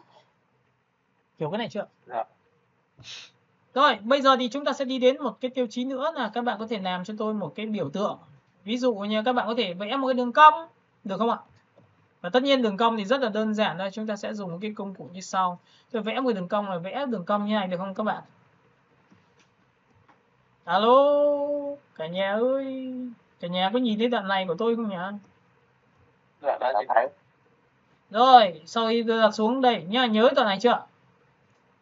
Và sau khi tôi vẽ như này thì các bạn có thấy là tôi đang chọn phía trên không ạ? Alo? Dạ vâng. Bây giờ chúng ta muốn chọn phía dưới thì chúng ta làm bằng cách nào? Đây này, các bạn nhìn này. Bình thường chúng ta vẽ như này là chọn phía trên và giữ phím cách để dịch chuyển sang trái sang phải để đặt như này. Để nó cho nó chạy vào vị trí tâm giữa của cái hình tròn của chúng ta nhá. Chúng ta kéo như này đi, kéo sau này, được chưa? Bên này nó hơi cong lên một tí, được chưa? Ok, hiểu này không ạ? Và lúc này chúng ta đảo ngược vùng chọn bằng lệnh là Ctrl Shift Y thì có phải nó quan trọng không? Alo? Vâng, quan trọng. Sau khi đã đảo ngược được vùng chọn rồi thì các bạn nhớ cho tôi ở đây là tôi sẽ lập ra một layer mới và bạn sẽ đổ một cái màu nào đó bạn thích, y ngắn bạn chọn màu da và đổ màu như thế này. Thì các bạn có thấy là tôi đã có một cái miếng này chưa? Alo? Hoặc các bạn có thể chọn một cái miếng màu, đó là màu gì? Màu đậm. Đếm gì? Đổ màu. Được chưa? Và sau khi đã có miếng màu đậm xong tôi được quyền là nhân bản cái màu đậm đó. Nhân bản để làm gì? Để tôi sẽ khóa nền lại và tôi đổ một cái màu sáng hơn. Ok, tôi sẽ chọn một cái màu sáng hơn và tôi đổ màu như này được không ạ? Các bạn hiểu cái này của tôi chưa? Lúc này là các bạn sẽ nhìn này, lúc này tôi dùng cái M. Tôi quét qua vị trí giữa. Các bạn có đồng ý tôi phải quét qua vị trí giữa này không ạ? Nếu tôi nút Delete phải xóa giữa không? Alo? Dạ vâng. Nếu tôi ấn vào Ctrl Shift Y thì có phải đảo ra hai bên không ạ? Vậy thì thay cho việc lúc đấy tôi vẽ vùng chọn bên trái, tôi giữ Shift vùng chọn bên phải thì có thấy nó lâu không các bạn? Nếu tôi xóa như này thì các bạn có thấy là nó xóa hai bên không? Alo? Dạ, đúng rồi. Ok, vậy trước khi xóa tôi dùng công cụ Shift F6 được không các bạn? Và tôi đặt là 120, Enter. Và lúc này sau khi xóa xong thì các bạn sẽ nhìn hai bên chuyển lên vào nền chưa? Alo? Dạ rồi. Rồi, tiếp theo. Sau khi tôi đã làm xong này, tôi lại vẽ một cái vùng chọn nữa, và tất nhiên cái này nó phải là sự rèn luyện nhá. Các bạn nhìn này, tôi vẽ vào đây, tôi giữ phím cách, tôi vẽ vào đây, tôi vẽ vào đây. Thì các bạn sẽ nhìn thấy cái điểm này của tôi sẽ có một cái nét rất là nhỏ nhắn xinh xắn này. Tôi có thể thu vào trong như này, tôi đặt như này. Đấy, các bạn sẽ nhìn thấy ạ. Đấy, các bạn có nhìn thấy cái này của tôi chưa? Alo. Đã nhìn thấy một tổn. Rồi, sau khi đã làm xong thì cái miếng này của chúng ta nó có to đến nhỏ đến to dần. Chúng ta sẽ chơi tròn lại một vùng chọn bằng Ctrl Shift Y. Và lúc này tôi lập ra một layer mới và tôi đổ màu như bình thường được không ạ? Ok, đổ một cái màu xanh. Và cái màu này nó phải ở dưới cùng, cho xuống dưới tất cả. Và chọn lên trên một lớp là gì? Đây, Ctrl ngoặc vuông tay trái, lên trên cô gái, đúng không? Có nhìn thấy cái miếng màu xanh này của tôi chưa? Alo. Và sau khi đã có miếng màu xanh xong thì các bạn để ý cho tôi là gì? Tôi ấn vào Ctrl O, tất nhiên tôi sẽ đưa vàng vào, bởi vì tôi chưa học đến vàng. Tôi chưa được làm chất liệu vàng thì tôi đưa vàng vào thôi. Và đưa vàng vào thì bằng cách nào? Chúng ta sẽ chọn vào công cụ E. Chúng ta sẽ chọn vào Photoshop, và trong cái phần Photoshop của chúng ta nó sẽ có một cái tiêu chí rất là quan trọng cho các bạn. Đây, Photoshop đây, các bạn sẽ chọn cho tôi một cái G. Chúng ta chọn vào đây, và tất nhiên tôi sẽ chọn vào, được chưa? Tôi chọn một cái biệt thự này. Các bạn có nhìn cái màu vàng của tôi chưa? Alo. Nhìn thấy rồi. Rồi, sau khi làm xong tôi ấn vào Ctrl E, Ctrl C là copy và sang file thiết kế thì chỉ việc làm sao? Chuột phải vào chính cái hình. Được chưa? Ctrl V. Và lúc này chúng ta cho chui vào bằng lệnh là Ctrl Alt G. Các bạn có nhìn thấy cái miếng của tôi chưa? Alo. Đó, có nhìn thấy rồi. Rồi. Xong nhá. Rồi, tiếp theo này. Ở đây người ta sẽ có một cái tiêu chí như này cho các bạn, là khi mà mình muốn làm chuyên nghiệp thì mình sẽ phải làm từng bước một thì nó sẽ tốt hơn, được không ạ? Ok, các bạn có thể quay trở lại vùng chọn cho đối tượng. Quay trở lại vùng chọn đối tượng là gì? Giữ phím Ctrl quay trở lại. Các bạn có đồng ý tôi cái này không ạ? Alo? Dạ, đồng ý. Rồi, lúc này tôi lập ra một layer mới và tôi chọn một cái màu xanh đậm. Và tôi đổi màu. Được chưa? Đây ạ. Am đen này đây. Và tất nhiên là hai cái màu này khá là giống nhau, tôi sẽ lập là tôi cho lên trên một lớp nữa. Thì có phải này như này không? Alo. Nhìn này chưa? Lên trên chưa? Chúng ta sẽ dùng cái công cụ M và chúng ta dịch chuyển xuống phía dưới một tí. Nó cách như này này. Và tôi sẽ dùng làm mềm vùng chọn bằng công cụ Shift F6. Và tôi sẽ làm một cái gì ạ? Tôi sẽ đặt cho nó rơi tầm khoảng 10. Và lúc này tôi ấn xóa đi. Thì các bạn có đồng ý với tôi là ở phần dưới này nó sẽ có độ đậm không? Nhìn thấy chưa? Nhìn thấy cái độ đậm của tôi chưa ạ? Alo? Tôi nhìn thấy miếng đậm chỗ này không? Dạ. Thấy rồi ạ. Đấy, mình đang tạo chiều sâu cho nó. Ok, quay trở lại cái hình này. Cái hình này là cái miếng vàng đặt vào trong, tôi ấn vào Ctrl T và tôi thấy nó khá là to. Tôi thử là cái góc độ là tôi kéo như này thì xem cái phần nào nó sáng, nó đẹp nhất thì tôi để, còn không đẹp thì tôi sẽ để kiểu khác, được chưa? Và các bạn sẽ nhìn thấy là cái này nó khá là vàng, rồi enter xong. Nhìn chưa? Rồi, sau khi đã tạo xong miếng hình xong thì bây giờ tôi ấn vào Ctrl tiếp theo, đó là gì? Sản phẩm của chúng ta.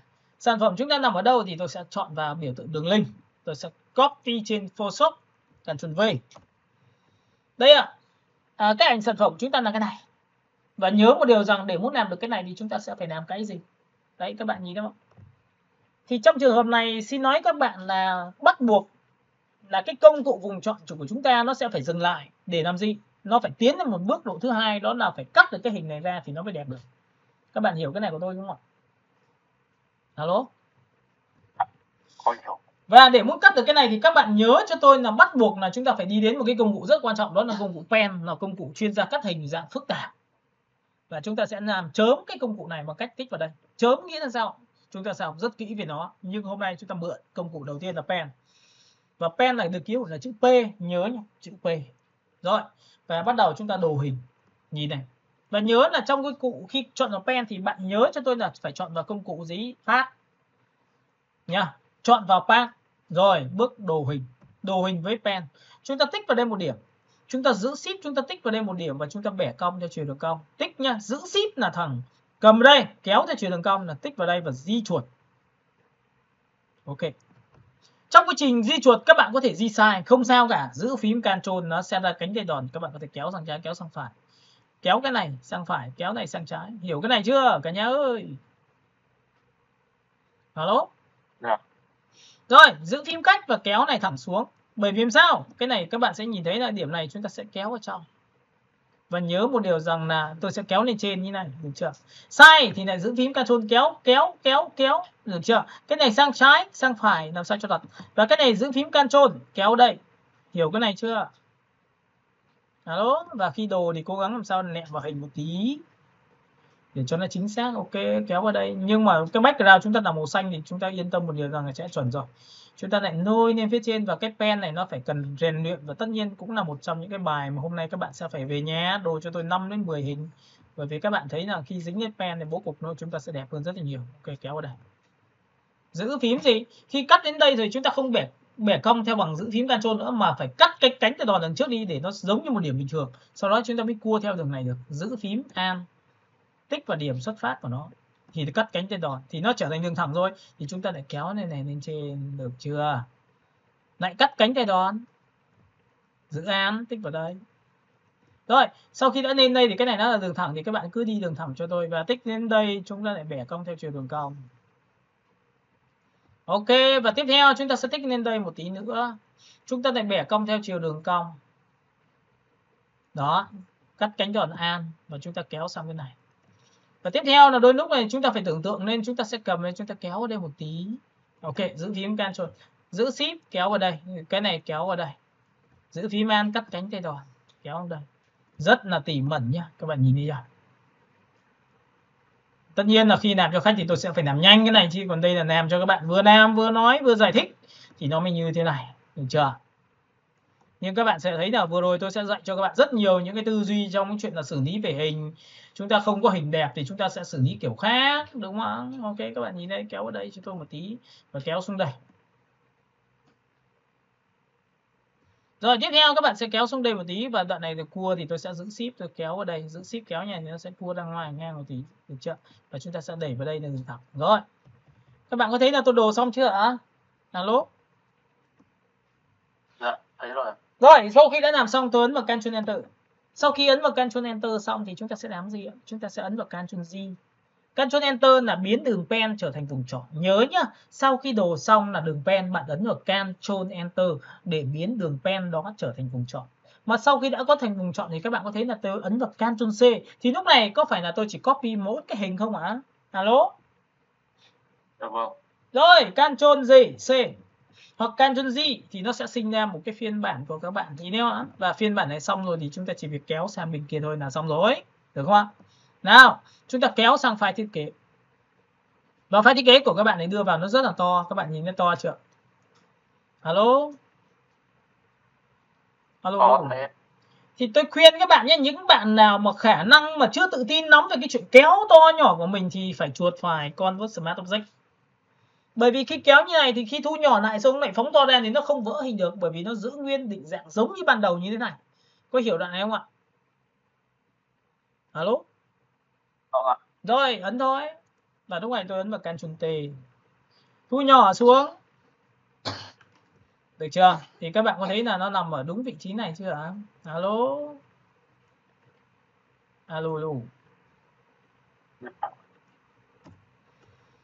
Thì các bạn sẽ nhìn thấy là cái hình của chúng ta nằm nó rất đúng chỗ, đúng ý nghĩa và đúng như cái thứ mà chúng ta định vị vào nó rồi. Đúng không? Các bạn nhìn thấy sản phẩm chưa? Và tất nhiên cái sản phẩm này bạn có thể được quyền làm sao? Ctrl Z để một lớp. Sau khi Ctrl Z xong thì cái này tôi ấn vào Ctrl T để làm gì? Tôi giữ Shift tôi kéo xuống dưới để có nhiều người làm bóng đổ, thì hôm nay tôi sẽ làm bóng đổ theo kiểu thông thường cho các bạn. Tạm thời là thông thường. Và những cái thứ mà nó là mặt phẳng như này nó rất dễ, bạn sẽ cách ra một tí giúp tôi. Và đã là bóng đổ thì thường thường nó phải chìm vào nền, nên là bạn sẽ là dùng cái thao tác như sau, cho nên chìm tất cả đi. Và chúng ta sẽ dùng cái công cụ M, chúng ta quét qua một nửa phần phía dưới của cái này. Tôi khuyên các bạn là khi quét một nửa qua cái này là đừng quét qua cái phần bóng này mà quét qua một nửa của cái bóng thôi, dùng Shift F6 làm về vùng chọn sau khi vẽ, và tôi đặt là 40%. Và sau khi chọn 40% tôi ấn nút Delete thì các bạn sẽ thấy là không xuất hiện điều gì cả. Lý do tại sao nhỉ? Alo?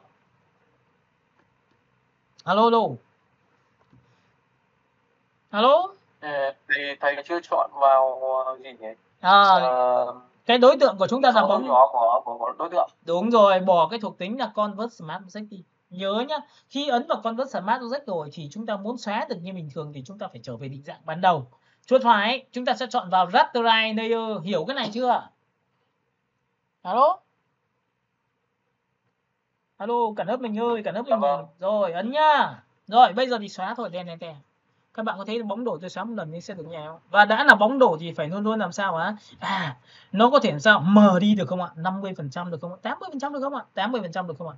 60% được không ạ? Rồi, 60% khá đẹp rồi. Ok, một thằng. Sau khi đã có một cái bóng đổ rồi, tôi có thể chuột phải vào cái thằng thứ hai, tôi giữ phím Man, tôi copy là thằng thứ hai, và thằng thứ hai nó chính là bóng sạc. Tôi ấn Ctrl T và tôi thu nhỏ lại. Tôi sẽ đặt sang đây. Tôi có thể là bộ đôi, nó có thể là một trai một gái, hoặc là một nhỏ một cao một thấp, hoặc là một như thế này. Và tất nhiên cái hình này nó sẽ phải làm sao xuống dưới cái nữa, xuống dưới nữa, và xuống dưới làm sao xuống dưới cái hình. Các bạn có nhìn thấy hình này của tôi chưa? Alo. Và lúc này nó sẽ thể hiện tầng lớp cho các bạn. Và tất nhiên trong phần này bạn có thể để dính hoặc để rời nhá, nhìn thấy không ạ?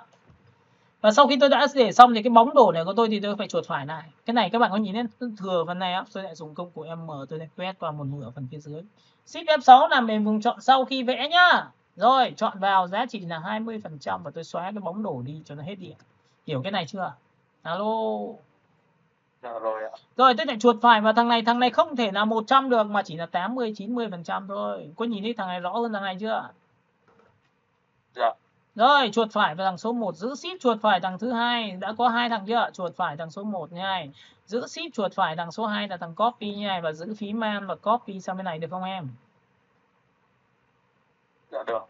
Ok, các bạn có thấy là khi đặt vào như này thì nó sẽ rất là ổn nha. Đúng chưa? Alo? Dạ vâng ạ. Rồi, sau đó thì các bạn sẽ làm sao? Tất cả những đối tượng này nó rất lằng nhằng thì chúng ta sẽ phải làm gì? Chúng ta có thể cầm cái này và group nó thành một miếng được không em? Dạ, nào, group bằng Ctrl gì? Dạ. Ok, và lui sang trái một tí để cho nó hợp lý hơn. Bởi vì các bạn nhớ nha, khi mà làm như này thì chúng ta còn có cơ hội để chúng ta đặt chữ vào đúng không ạ? Cái background dưới hai là cái vũng nước này chúng ta đẩy sang trái để nó vào giữa được không ạ? Alo? Rồi, tiếp theo chuột phải, cái này đẩy sang trái này được nữa không ạ? Thấy chưa? Tại sao có bông hoa phía dưới để cho nhấn nhé, cho nó điệu đà cái phần thiết kế chỗ đấy đây. Hiểu cái này không ạ? Alo? Dạ. Rồi, tiếp theo các bạn sẽ nhìn thấy là cái miếng hình của chúng ta là cái này. Đúng không? Chúng ta có thể dây chuột phải vào cái biểu tượng của cái back số 7 là chính là cái khung này đúng không ạ? Giữ phím Ctrl quay trở lại vùng chọn. Các bạn có thể đảo ngược vùng chọn được không ạ? Alo? Dạ, đảo được. Ok. Ctrl Shift Y thì có phải lên trên không? Lúc này tôi sẽ chọn vào cái phím Y ngắn và chọn vào đúng cái màu và tôi đổ màu cho các bạn bằng cách tôi lập ra một layer mới trên cùng của nó. Được chưa? Đổ màu nhá. Thấy đổ màu không ạ? Alo?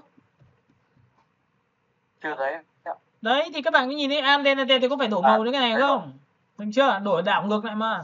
Và sau đó thì tôi sẽ dùng cái công cụ M và tôi quét qua vị trí này chỉ để một tí này thôi. Nhìn thấy chỗ này chưa? Và tôi sẽ chuột phải Transform Selection. Cái này các bạn sẽ phải nhớ rất kỹ cho tôi nhé. Để hôm nay chúng ta sẽ làm này. Tôi xoay như này được không các bạn? Alo? Dạ. Rồi, sau khi làm xong bây giờ chúng ta sẽ dùng cái pha thao tác như sau là dùng công cụ Shift. Shift gì? Shift F6 và tôi sẽ đặt là ở vị trí là rơi tầm khoảng 10. 10 nhá. Enter. Và lúc này tôi xóa phần phía trên thì có phải phần phía trên biến mất không? Alo? Alo? Để nó tạo ra cái phần sáng ở giữa này rìa dưới này. Các bạn có nhìn này không ạ? Dạ, nhìn thấy rồi. Ok. Còn nếu mà bạn nào mà muốn cho nó xóa và chuyên nghiệp hơn nữa thì bạn sẽ có một cái cách như này, dùng cái vùng chọn hình tròn vẽ như này để chuyên nghiệp hơn nữa này. Chưa? Đây, vẽ cao nha, đặt xuống đây. Và lúc này chúng ta dùng công cụ Shift F6 làm về vùng chọn và tôi đặt là 10 và tôi sẽ ấn vào xóa như này thì các bạn có thấy là ở dưới nó phát sáng nhỉ không? Nhìn thấy phiến phát sáng là tôi chưa? Alo? Rồi. Rồi, sau khi phát sáng này xong thì bạn có thể dùng cái công cụ M và tôi sẽ quét vào vị trí ở giữa này được không em? Giữa điểm gì? Dùng công cụ đảo ngược cùng chọn là Shift F, đấy, Ctrl Shift Y. Hai bên dùng công cụ Shift F6. là làm gì 80% enter nha. Thì có phải khi xóa nha thì có phải hai bên nó sẽ chìm vào nền không em? Ý này, có phải là cái này không em? Alo? Và tất nhiên cái này tôi sẽ giảm độ nó xuống. Tôi chỉ cho nó hơi sáng thôi hoặc như nào đó tùy các bạn nhá. Các bạn hiểu cái này của tôi chưa? Cái này bạn sẽ thu nhỏ lại, đặt vào đây và lại kéo xuống giữ ship, kéo bẹt xuống để nó chỉ hơi là cái việc phát sáng một tẹo thôi, và tôi sẽ kéo đây. Cả nhà mình có nhìn thấy điều này không ạ? Có như thế. Rồi, đã xong. Tiếp theo cũng tương tự như vậy, với cái giá trị của chúng ta là tôi ấn vào Ctrl O và lúc này thì các bạn sẽ chọn cho tôi một cái logo, và logo này là logo PNG rồi. Nên là các bạn ấn vào Ctrl A thôi, Ctrl C thôi, và sang file thiết kế của chúng ta thì chúng ta sẽ chọn vào đây Ctrl V. Logo cho nên trên tất cả luôn, và Ctrl T thu nhỏ lại. Được chưa? Thu nhỏ lại. Kéo vào đây, kéo vào đây.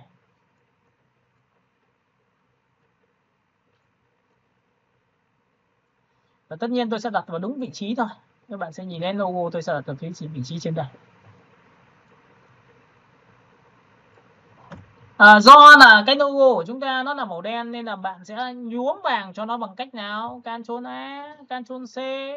Hiểu cái này chưa? Chuột phải vào chính cái vị trí của cái gì? Layer của cái logo và chỉ việc ấn vào gì? Ctrl gì? V. Và lúc này chúng ta chọn là Ctrl G thì có phải chui vào chữ không? Các bạn hiểu cái này của tôi chưa? Ctrl T thu nhỏ lại. Alo. Cả lớp mình nhìn cái này chưa nhỉ? Đã thấy rồi. Rồi, đã xong. Lúc này sau khi đã xong thì bây giờ chúng ta sẽ đi đến một cái phần nội dung, và nội dung đấy thì các bạn nhớ cho tôi là cái file Word của chúng ta là có là dầu dưỡng tóc thần kỳ nhá. Cái này là dầu dưỡng tóc đấy. Ctrl C. Và cái này cũng có tên luôn bởi vì nó là một trang web nha. Đây, cái này nó chính là tên trang web, tên của thành phần của nó đây ạ. Ctrl C. Chúng ta sẽ copy sang bên này, sang bên Photoshop của chúng ta, và chúng ta sẽ chọn vật T và chúng ta tích vào đây, Ctrl V. Cái biểu tượng chữ thì các bạn sẽ nhìn thấy là đây là chính là hình của nó đây. Được chưa? Và text chữ của nó, đây là text của nó này. Hoặc là các bạn không thì bạn có thể ghi là dầu dưỡng tóc, tùy thích của bạn, được không ạ? Ok, vậy thì với cái phông chữ này thì các bạn sẽ nhớ là cho tôi là có thể là xuống dòng hoặc là có thể là như thế nào đó. Nhưng việc đầu tiên, thứ hai là các bạn sẽ phải chọn cho tôi cái phông chữ. Cái phông chữ rất là quan trọng nên là các bạn có thể sang một cái vị trí, chúng ta có thể chọn một cái phông chữ như sau. Ok, lúc này thì chúng ta sẽ chọn vào một cái biểu tượng phông chữ nhá. Nào, tôi sẽ chọn một cái phông chữ như sau. Ở trong đây thì nó có rất nhiều phông chữ mà chúng ta có thể chọn lựa ở trên phiên bản của Photoshop của chúng ta, có thể là chọn một cái phông chữ. Ok, tôi tích vào đây, tôi chọn phông chữ trước. T, và các bạn tích vào đây cho tôi Ctrl V. Nhớ nhá, chúng ta sẽ chọn vào đây là phông có chân, được chưa? Sau khi đã chọn phông có chân xong thì các bạn sẽ chọn cho tôi vị trí xuống dòng để chúng ta có thể chọn lựa. Đấy, có thể như thế này. Còn nếu không thì chúng ta có thể làm tiếng Việt. Nhưng tiếng Việt thì tất nhiên là cái phông chữ của chúng ta, tôi Ctrl T. Tôi sẽ thu nhỏ lại cái này. Đây là tên của tên phông chữ này. Được chưa? Còn nếu không thì các bạn sẽ phải làm sao? Chúng ta sẽ có một cái text rồi thì chúng ta sẽ ghi là dầu dưỡng tóc thần kỳ, dầu dưỡng tóc. Chúng ta sẽ ghi là dầu dưỡng tóc trước. Và nhớ một điều là chúng ta sẽ làm sao? Caps lock, dầu dưỡng tóc.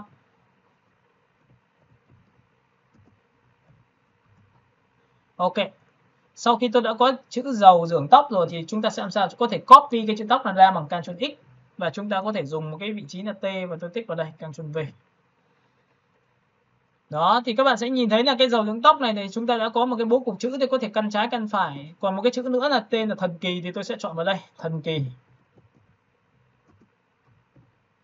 Ok, và sau khi đã có chữ thần kỳ xong thì tôi sẽ làm sao? Tôi sẽ xem một cái file phông chữ, và cái phông chữ này thường thường là mỹ phẩm thì hay đi là nét đậm nhá, và dày đi với một cái chữ theo kiểu viết tay. Thì phong cách này mỹ phẩm đang dùng rất là nhiều nên là các bạn có thể tham khảo nhá. Chúng ta có thể sang đây và chọn một cái phông chữ, ví dụ thần kỳ của chúng ta có thể là chọn này. Chúng ta chọn một cái tên phông, Ctrl C. Sau đó thì sang bên này thì tôi sẽ chọn vào phông chữ thôi, tích vào đây, Ctrl V. Đây là một phông chữ của chúng ta và tôi sẽ chọn vào đây là phông chữ. Được chưa? Và cái phông chữ này thì nó đang là tiếng gì? Nó đang là in hoa hết thì tôi sẽ chọn vào T, và cái này thì chúng ta sẽ có một cái biểu tượng chữ TT này. Và chúng ta có thể đánh lại thần kỳ lại này. Đây, được chưa? Ok, cả lớp mình nhìn thấy cái đoạn này chưa nhỉ? Dạ, có nhìn thấy. Ok, và chúng ta sẽ ấn vào Ctrl T để thu nhỏ lại để nó sao cho nó phù hợp để khi mà mình đưa ra một phiên bản thiết kế có thể như này. Ở đây thì nó sẽ có hai giá trị cho các bạn là cái phần tóc này của các bạn sẽ làm sao có thể thu nhỏ lại, và cái phần dưỡng tóc này của các bạn sẽ đặt ở phía trên này. Được chưa? Chúng ta sẽ chuột phải chọn vào vị trí, đẩy lên một tí để cho nó sẽ căn đong đo đếm, và chúng ta chọn vào chữ thần kỳ đặt vào đây. Được chưa? Và tất nhiên là cái vị trí khi mà mình thiết kế thì mình sẽ phải chọn, ví dụ cái này các bạn có thể chọn vào dầu dưỡng tóc là trầm đi một tí, ví dụ cái chữ này tôi sẽ thay cho nó bằng cái chữ T, và tôi sẽ chọn cho nó một cái biểu tượng là khá là cam, hơi trầm một tí này đi. Và sau đó thì tôi sẽ chọn vào vị trí ở phần phía trên là cái chữ này, dưỡng tóc, và cái tóc này. Được chưa? Thì cái này thì các bạn sẽ nhớ là tôi muốn nhấn mạnh chữ tóc thì tôi sẽ chọn vào cái chữ này, và tôi cũng chọn vào T. Tôi lại chọn vào cái màu tương tự giống như cái màu vừa rồi tôi đang làm. Được chưa? Và chữ tóc này sẽ được nhấn mạnh nhất. Các bạn có nhìn cái này của tôi chưa nhỉ? Alo? Dạ. Chuột phải vào cái tóc nhá, Ctrl O. Hoặc là các bạn có thể là thiên về cái chuyện là câu chuyện là chúng ta sẽ chọn vào đây và ngắm một tí là xem là cái cam của chúng ta nó có hợp lý không. Tôi sẽ chọn cam nó có hợp lý không. Đấy nhá, các bạn nhìn nhá, chọn vào đây. Vừa phải thôi, không quá cam, được chưa? Thì cái màu chữ này thì các bạn sẽ copy Ctrl C. Sau đó thì các bạn sẽ chuột phải vào vị trí này cho tôi. Đó là gì? T. Tôi sẽ thu nhỏ cái vị trí này xuống và paste này, Ctrl V. Đấy, thì hai cái màu này sẽ rất là giống nhau, được chưa? Rồi, sau khi đã chọn xong cái này vị trí xong thì tôi sẽ chuột phải chính cho cái này, hoặc là cái dưỡng tóc này và cái này tôi sẽ cho là thành một luôn bằng Ctrl G. Mà đã là Ctrl G rồi thì Ctrl O của chúng ta nó sẽ có một cái tiêu chí là chúng ta mở lên và chúng ta sẽ chọn đến phần Photoshop. Ok, chúng ta chọn đến Photoshop nha, và chúng ta sẽ chọn vào G. Và chúng ta sẽ chọn vào biểu tượng là cái giày nam để làm gì? Chúng ta copy cái ảnh này một lần nữa là Ctrl A, Ctrl C, tắt đi thôi. Thì như tôi đã chia sẻ cho các bạn biết là khi mà đưa vào đối tượng thì các bạn có thể làm sao đưa vào một group, Ctrl V, chui vào cả một group được không ạ? Alo. Alo. Dạ được ạ. Ok, Ctrl Alt G. Các bạn có nhìn thấy lúc này text của chúng ta đã chui vào, và Ctrl T để thu nhỏ lại. Đấy, thì nội dung này là nội dung thật nha, các bạn nhớ nhá. Đấy, chúng ta kéo vào đây.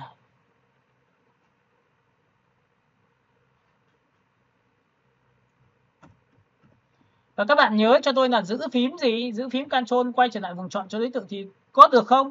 Hay là trong group này của các bạn là có cái gì? Đây, V các bạn sẽ nhìn này. Tôi sổ xuống. Các bạn có thể có hai sự lựa chọn là giữ lại phím gì? Ctrl quay trở lại vùng chọn. Đây ạ. Nào, tôi sẽ giữ phím tóc này. Sau đó thì tôi sẽ lập ra một layer mới trên và dưới cái group này. Dưới là group của chữ gì? Dầu dưỡng tóc đúng không? Nào. Chúng ta sẽ đổ một cái màu y ngắn và chỉ thẳng vào đây là lấy một cái màu đậm. Và tôi đổ màu nhé. Thì nó đang ở phía dưới nên các bạn không nhìn thấy được. Nhưng mà lúc này sau khi đổ xong các bạn dịch chuyển ra, có nhìn thấy phần tóc của tôi nó sẽ rõ không ạ? Alo? Dạ, có. Nhìn thấy chưa? Và sau khi đổ xong thì bạn có thể được quyền làm nhòe để cho nó bớt cứng hơn. Filter, Blur, Gaussian Blur. Đó, thì các bạn sẽ nhìn đây này. Đấy. Và sau khi đã có xong cái biểu tượng tóc này xong, tôi đã có được cái này rồi thì tôi có thể nhấn nhé được cái chữ thứ hai, đó là chữ gì? Ở phía trên dầu dưỡng, giữ Ctrl quay trở lại vùng chọn. Cũng tương tự như vậy, lập ra một layer mới dưới. Tôi lại đổ một cái màu mới. Và tất nhiên là V là các bạn kéo sang, các bạn nhìn thấy chưa? Tôi cũng có một cái biểu tượng chữ. Nó nhòe. Và tất nhiên tôi sẽ chọn là filter, tôi chọn là blur, cũng tương tự như cái kia thôi. Gaussian blur.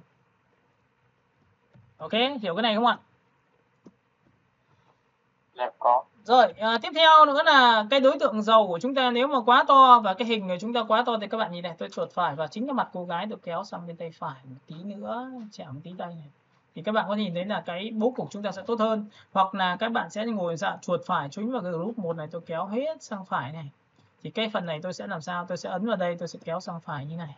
Tôi sẽ chuột phải vào cái mặt nước, tôi sẽ kéo như này. Các bạn có thấy không ạ? Là tôi sẽ chuột phải vào cái group 2, tôi sẽ kéo như này. Và tôi sẽ kéo như này thì tất nhiên là cái phần này tôi sẽ cũng kéo theo ạ. 13. Chúng ta sẽ có một cái 14 này, kéo tóc này. Được chưa? Và cái biệt chữ này của các bạn cũng phải kéo sang, chuột phải chọn vào 15. Ok, cả lớp mình nhìn thấy phần này chưa nhỉ? Alo? Có nhìn thấy ạ. Rồi cái chữ thành đây, thần kỳ của chúng ta nó sẽ như này, được chưa? Thì lúc này chúng ta sẽ thấy là nó sẽ rất là cân đối. Và tiếp theo cái phần text của chúng ta nó còn một cái phần nữa là để giải pháp cho cái gì đấy, thì tôi sẽ chọn vào đây, Ctrl C. Đây là một loại chữ mà mô tả, thì các bạn có thể chọn là mô tả phần phía dưới T, chúng ta sẽ tích vào đây một điểm cho tôi. Và lúc này thì các bạn ấn vào Ctrl V thì cái text của chúng ta nó rất là dài, nên tôi chọn vào cái phông chữ đơn giản, tôi chọn vào biểu tượng là Roboto. Ok. Sau khi tôi chọn Roboto xong thì phông chữ khá là to nên tôi sẽ giảm xuống dưới tầm khoảng 10 thôi, thì phông chữ rất là bé. Các bạn nhìn thấy phông chữ bé chưa? Alo. Và lúc này các bạn có thể được quyền là chọn 2 dòng cái biểu tượng tiêu chí của các bạn tùy theo tính chất. Ví dụ bắt đầu chúng ta sẽ chọn vào cái group này, sau đó chúng ta sẽ chuột phải chọn vào biểu tượng là cái 14. Sau đó chúng ta chuột phải chọn vào cái này là 15. Các bạn nhìn thấy cả cái này chưa? Và chúng ta chuột phải chọn vào cái thần kỳ này này. Các bạn chọn tất cả này cho tôi và ấn vào Ctrl G để em gì đẩy cái đối tượng lên trên đây có được không? Cái logo này của các bạn là các bạn sẽ nhìn thấy đây là logo của chúng ta. Logo của chúng ta nó sẽ gồm có logo layer 3 và layer 11, 12 này. Nhìn chưa? Và chúng ta sẽ đẩy ra đây. Và cái này thì các bạn sẽ nhớ là đặt vào đây, hay là đặt vào đây, hay là cho nó nhỏ thôi. Ctrl T.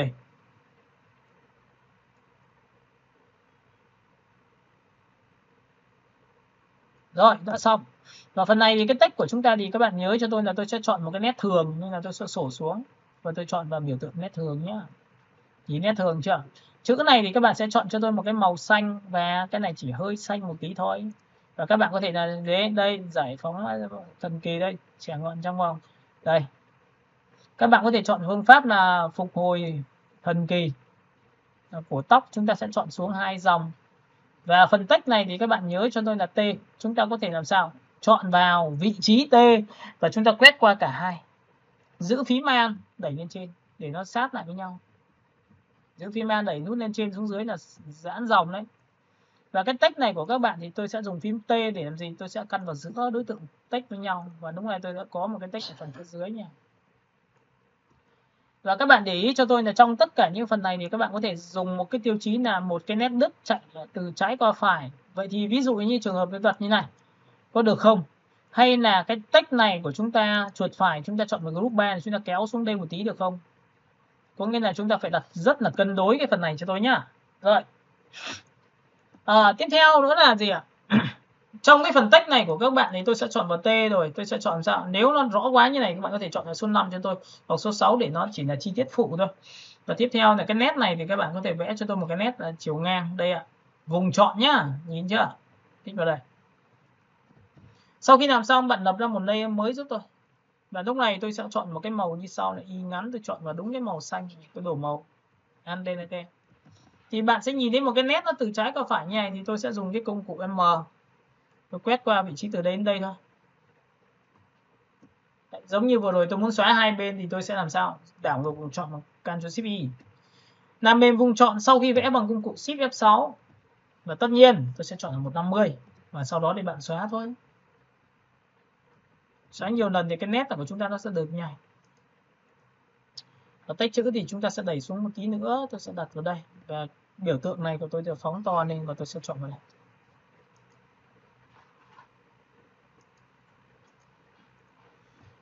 Phóng to lên. Phóng to nữa đi. Ctrl cộng 16 kéo xuống đây. Rồi, các bạn có nhìn thấy cái này của tôi chưa nhỉ? Alo. Alo. Tiếp theo này, các bạn nhìn ở đây. Đối tượng của chúng ta thì nó có rất nhiều kiểu, và lúc này chúng ta sẽ nhấn nhá đến một đoạn nữa là Ctrl O. Cái phần này các bạn nhớ cho tôi, ở đây nó có một cái phần thư viện. Mà thư viện này của các bạn nhớ là chúng ta sẽ chọn vào thư viện ảnh. Đây ạ. Trong phần thư viện ảnh này nó sẽ có background, và trong đó thì nó có texture. Cái này thì tôi đã gửi cho bạn một số bài lần trước rồi. Tí là nếu mà bạn nào gì tôi lại gửi lại một lần nữa để cho chắc chắn hơn. Thì trong phần này nó sẽ có những cái sự phát sáng cho các bạn. Ví dụ trong phần này tôi sẽ chọn phát sáng đây ạ. Cái phát sáng này nó là màu xanh, nên các bạn ấn vào Ctrl A cho tôi, Ctrl C cho tôi. Và lúc này chúng ta sẽ đưa sang bên này là Ctrl V. Nhớ nhá, Ctrl S lại đã. Nào, cho lên trên tất cả nhá. Tôi cho lên trên tất cả, Ctrl V nha. Thì cái hình này của chúng ta đang lên ở phía trên. Ctrl Shift ngoặc vùng tay phải. Nó có màu đen và màu xanh, thì trong cái hòa trộn của cái thằng Photoshop rất là quan trọng. Đây ạ, layer đây ạ. Thì bạn chọn cái khuôn số 2. Khuôn số 2 là Nighten và Clean này, thì tất cả màu đen sẽ bị triệt tiêu và nó giữ lại miếng màu trắng cho các bạn. Những cái gì sáng là giữ lại, còn màu đen sẽ bị mất đi. Hiểu cái này không ạ? Alo? Nhìn này. Ví dụ bạn chọn là multi thì ngược lại. Phần màu trắng sẽ bị triệt tiêu thì nó thủng đấy, và màu đen sẽ giữ nguyên. Còn khi chọn ngược lại nó sẽ như này. Màu đen sẽ mất đi và màu sáng sẽ còn lại. Các bạn hiểu cái này của tôi chưa? Rồi. Alo. Rồi, sau khi tích vào đây xong thì các bạn sẽ làm gì? Tôi ấn vào Ctrl T. Tôi sẽ làm gì ạ? Tôi sẽ đưa vào đây. Tôi sẽ đưa vào đây. Ở đây là có rất nhiều những yếu tố cho các bạn. Bạn đặt dưới đây cũng là một cách. Nhìn không ạ? Và tất nhiên là đặt dưới đây thì các bạn sẽ phải làm sao ạ? Chúng ta sẽ dùng một cái thao tác rất là quan trọng. Đó là chúng ta bẻ cong. Bẻ cong bằng cách nào? Đối tượng của chúng ta đây. Đây ạ, chính là Word. Và sau khi tích vào đây thì các bạn sẽ nhìn thấy là ở đây chúng ta có phần cái thư viện. Chúng ta sổ xuống và chọn đây là bẻ cong lên phía trên. Thì chúng ta cầm cái điểm này, chúng ta kéo này xuống thì nó sẽ bẻ cong xuống phía dưới. Cả lớp mình nhìn thấy cái phần này của tôi chưa? Được, có nhìn. Ok, và sau khi đã chọn xong này xong thì bạn ấn vào phím V của tôi này, tôi đã hoàn thành xong cái phần này. Và cái này thì tôi sẽ cho nó Ctrl T để làm sao tôi sẽ kéo bẹt nó xuống, giữ Shift kéo bẹt xuống. Sau khi kéo bẹt xuống rồi giữ Shift kéo bẹt xuống tí nữa. Và lúc này tôi sẽ làm sao xoay cái vị trí này ra. Là xoay làm sao cho nó điệu đà, nó đẹp nhất có thể của chúng ta, giữ Shift chúng ta kéo bẹt xuống tí nữa. Và chúng ta xoay. Đấy, cái điểm này là điểm trông nó công nghệ đấy. Để cho bạn có thể đặt thấp xuống nhảy có được không? Đấy, các bạn nhìn nhá, có nhiều người đều bảo là đặt lên trên, nhưng hôm nay tôi thích đặt thấp, tôi sẽ giữ Shift tôi kéo này. Đấy, cả lớp mình nhìn cái phần này của tôi chưa nhỉ? Alo? Dạ, có như thế. Rồi, tiếp theo phần này của các bạn nhé, nhớ này, cái hình này của các bạn. Thế nhưng em muốn cái này màu vàng có được không ạ? Alo? Thì các bạn nhìn này. Tôi sẽ dạy cho bạn một chiêu thức là thay đổi màu những ánh sáng này. Bước số 1 là phải có cái ánh sáng đã được hòa trộn rồi. Bước 2 là bạn sẽ nập lên một layer mới ở phía trên của cái miếng phát sáng này này. Có nhìn thấy cái miếng phát sáng là 17 này không ạ? Thì cái layer này bạn hãy chọn cho tôi một cái màu vàng. Bởi vì bạn muốn màu vàng thì bạn sẽ tích vào đây cho tôi. Và đổ màu thôi. Các bạn có thấy nó phủ màu chưa? Alo? Alo? Rồi, vậy thì sau khi đổ màu xong thì bạn chỉ việc làm sao cho cái tấm màu vàng này chui vào cái miếng mà phát sáng vừa rồi bằng Ctrl Alt G. Thì các bạn có thấy là nó sẽ làm sao? Đây ạ. Nó chui vào cả miếng này không em? Alo? Alo? Thì lúc này bạn muốn rằng là nó chỉ phát sáng ở vùng sáng của cái miếng ở phía dưới thôi. Nhìn thấy chỗ này này, chỗ phát sáng này. Thì chúng ta làm bằng cách nào? Thì chúng ta dùng cái biểu tượng hình phía trên này, dùng hòa trộn trên layer. Chọn vào đối tượng màu vàng đó. Nha, vậy thì có phải là chúng ta vẽ một miếng màu, sau đó chui vào bên trong của miếng hình. Sau đó thì hãy chọn miếng màu đó và chọn vào hòa trộn là color. Có nhìn thấy color chưa? Có nhìn thấy màu vàng thôi chưa ạ? Alo? Có, nhìn thấy. Đấy, bây giờ em thích màu gì cũng được luôn. Ví dụ màu vàng chóe nhảy có được không ạ? Đổ màu nhá. Thấy vàng chóe như chưa? Ok, có vẻ hợp lý hơn. Rồi, bây giờ phần phía trên của chữ của chúng ta làm bằng cách nào? Chúng ta lại chọn vào biểu tượng là gì? Ctrl A, Ctrl C, và sau đó sang bên này thì chúng ta ấn vào Ctrl V. Đây là điểm nhấn phía trên, tôi sẽ để lại màu xanh, tôi hòa trộn lá. Và lúc này tôi ấn vào Ctrl T để làm gì? Tôi sẽ thu nhỏ này hình xuống. Các bạn có nhìn thấy hình này của tôi chưa? Dạ. Và giữ shift các bạn có thể kéo bẹt xuống để mà chúng ta có thể nhấn nhé một cái hình của chúng ta, có thể là như thế này. Kéo bẹt này nó cũng tạo ra một cái tia sáng như thế này, hoặc là các bạn có thể đặt như thế này. Đấy nhá, tùy theo tính chất của các bạn có thể thích làm kiểu gì cũng được, nhưng trong trường hợp này bạn muốn làm sáng này thì bạn có thể thu nhỏ này cho tôi.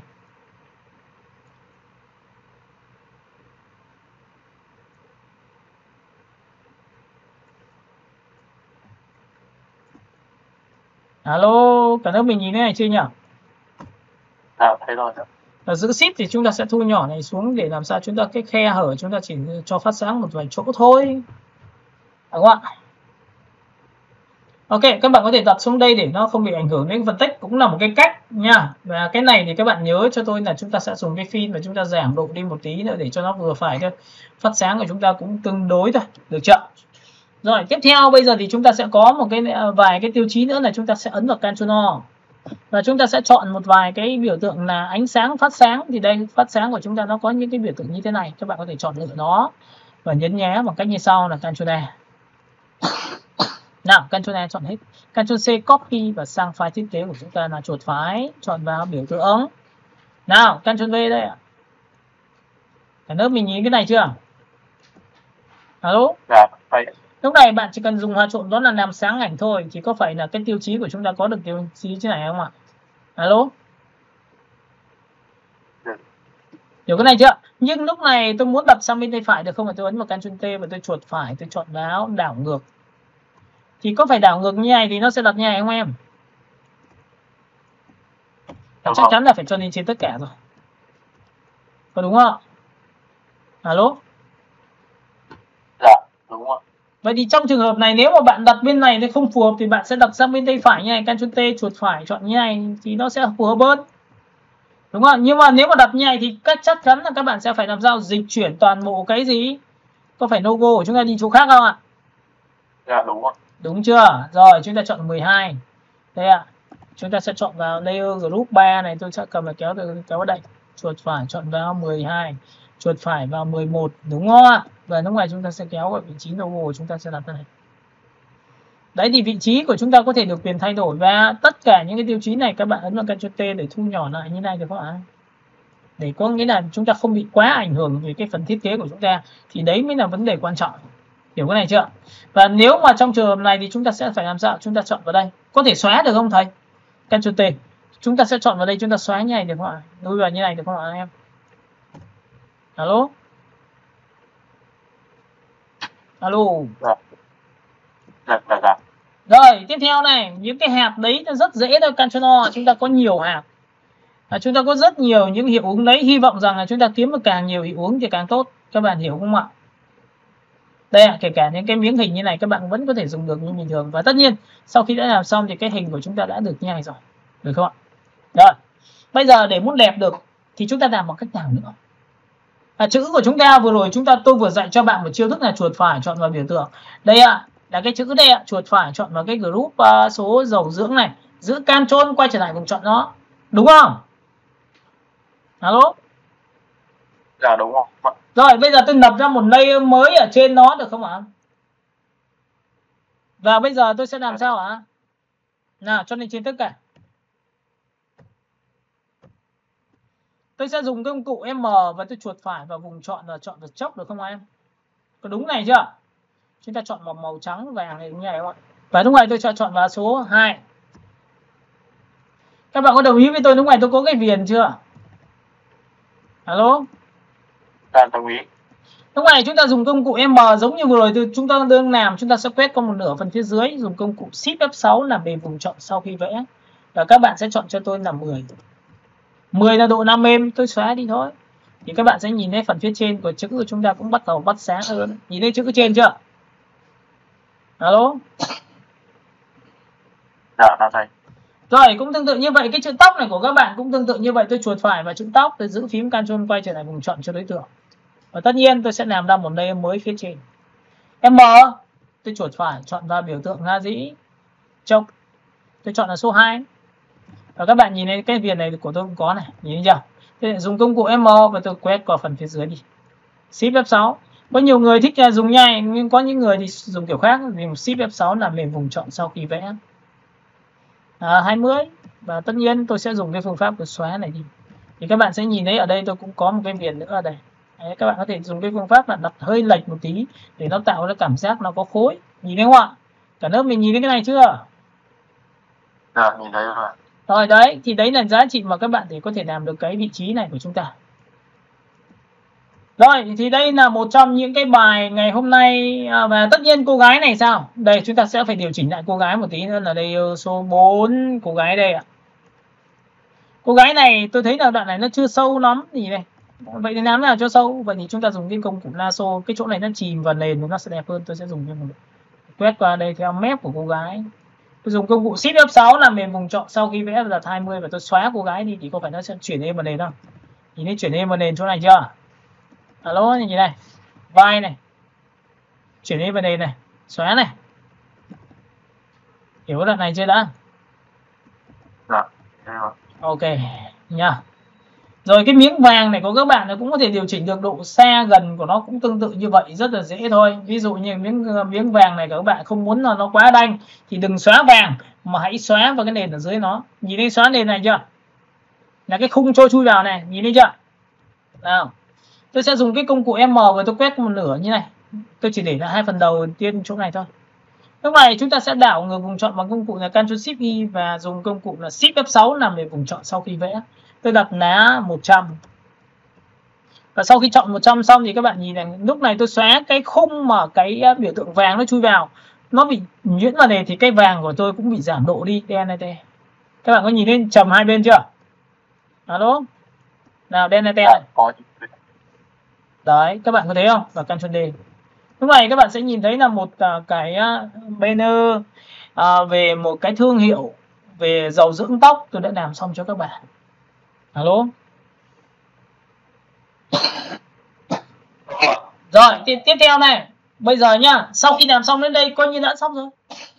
Nhưng mà có nhiều người bảo là thấy ơi, nhưng mà em muốn là làm cho nó đẹp hơn một tí nữa thì có được không? Thì đây, tôi sẽ mở rộng cho bạn nhé. Đây là bước cuối cùng mà sau khi đã học xong mà chúng ta muốn nhấn nhá cho nó đẹp hơn thì hãy làm theo phương pháp này giúp tôi. Nhìn này. Hãy chọn vào đây trên cùng giúp tôi. Tiếp theo bạn sẽ chọn vào cho tôi là Adjustment và chúng ta chọn vào biểu tượng là Gradient. Nhìn Gradient chưa? Alo. Có nghĩa là đến phần này thì bạn dừng rồi nhá. Không cần phải nói đến phần này đằng sau nữa. Nhưng mà vấn đề là bạn nào muốn mở rộng thì cái phần mở rộng này tôi sẽ nối tiếp vào những cái bài sau nữa. Để nói cho biết hồi xưa tại sao cái bài đầu tiên mà thầy Khánh nhấn nhá này để cho nó đẹp hơn. Ok, hiểu cái phần này không ạ? Alo. Dạ. Rồi tiếp này, đây là phần có thể là phần nâng cao hơn một tí để cho các bạn có thể là, tại vì mình muốn là làm nó đẹp hơn, được chưa? Ok, ấn vào đây. Và các bạn sẽ nhìn thấy là trong cái phần này của chúng ta này đang là gradient màu vàng. Tôi sẽ chọn cho nó một cái đầu bên này. Tôi sẽ chọn cho nó một cái màu xanh đậm. Đấy, các bạn có nhìn thấy màu xanh đậm tôi chưa? Alo.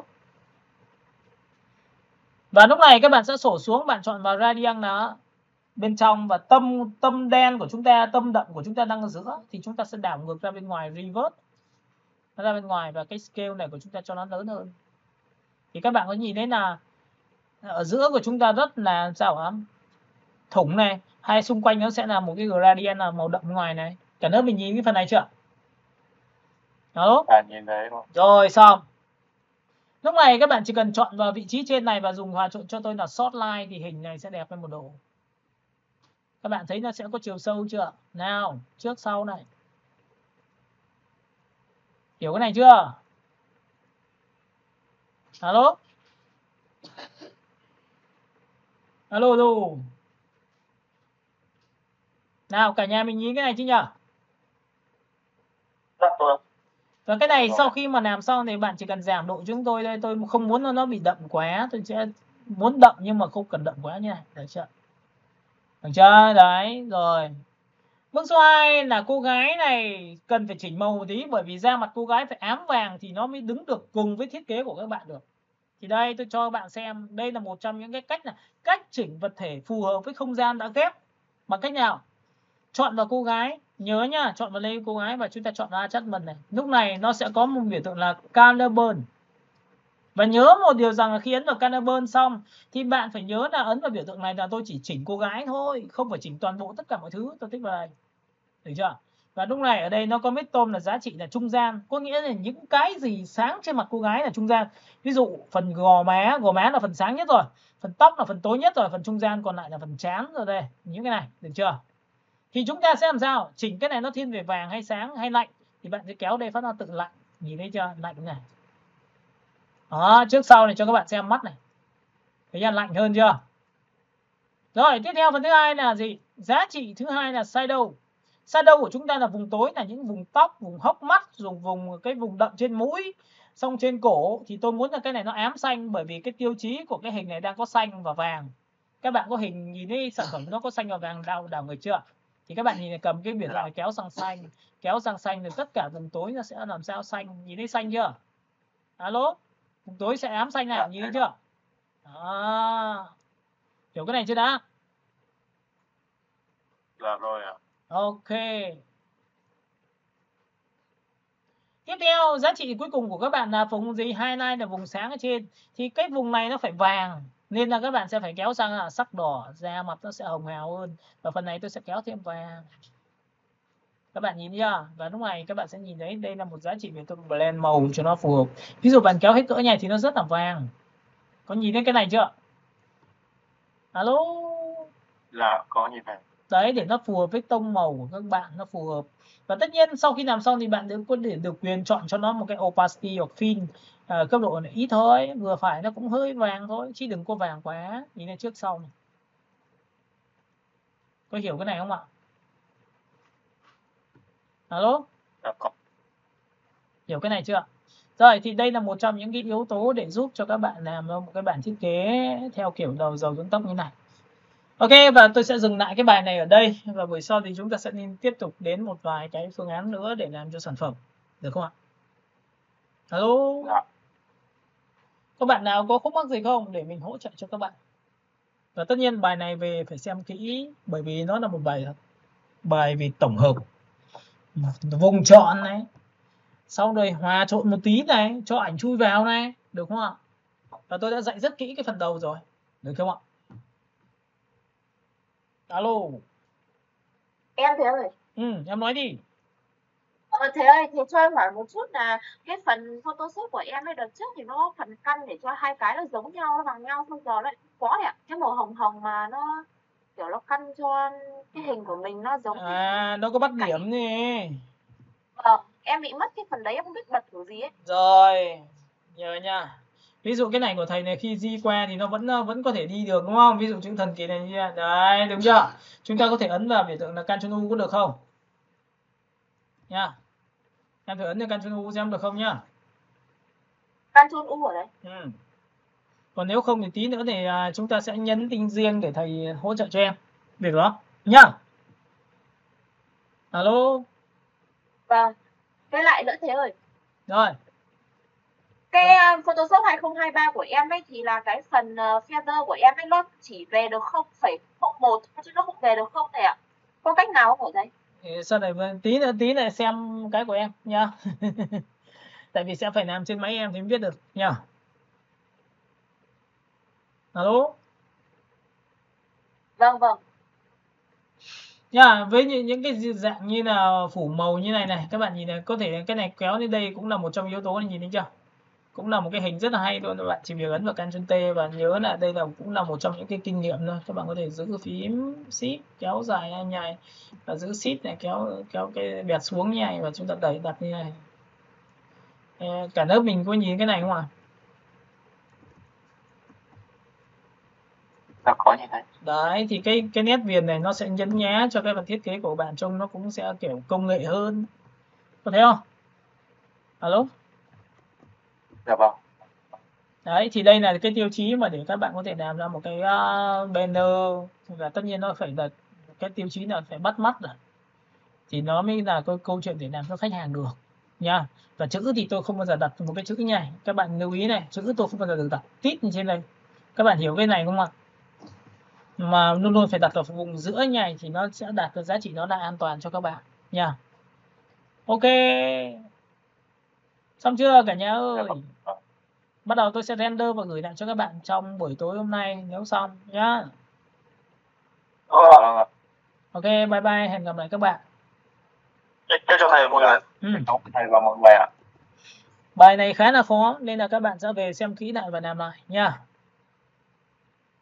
Công nhận bài này dài mà.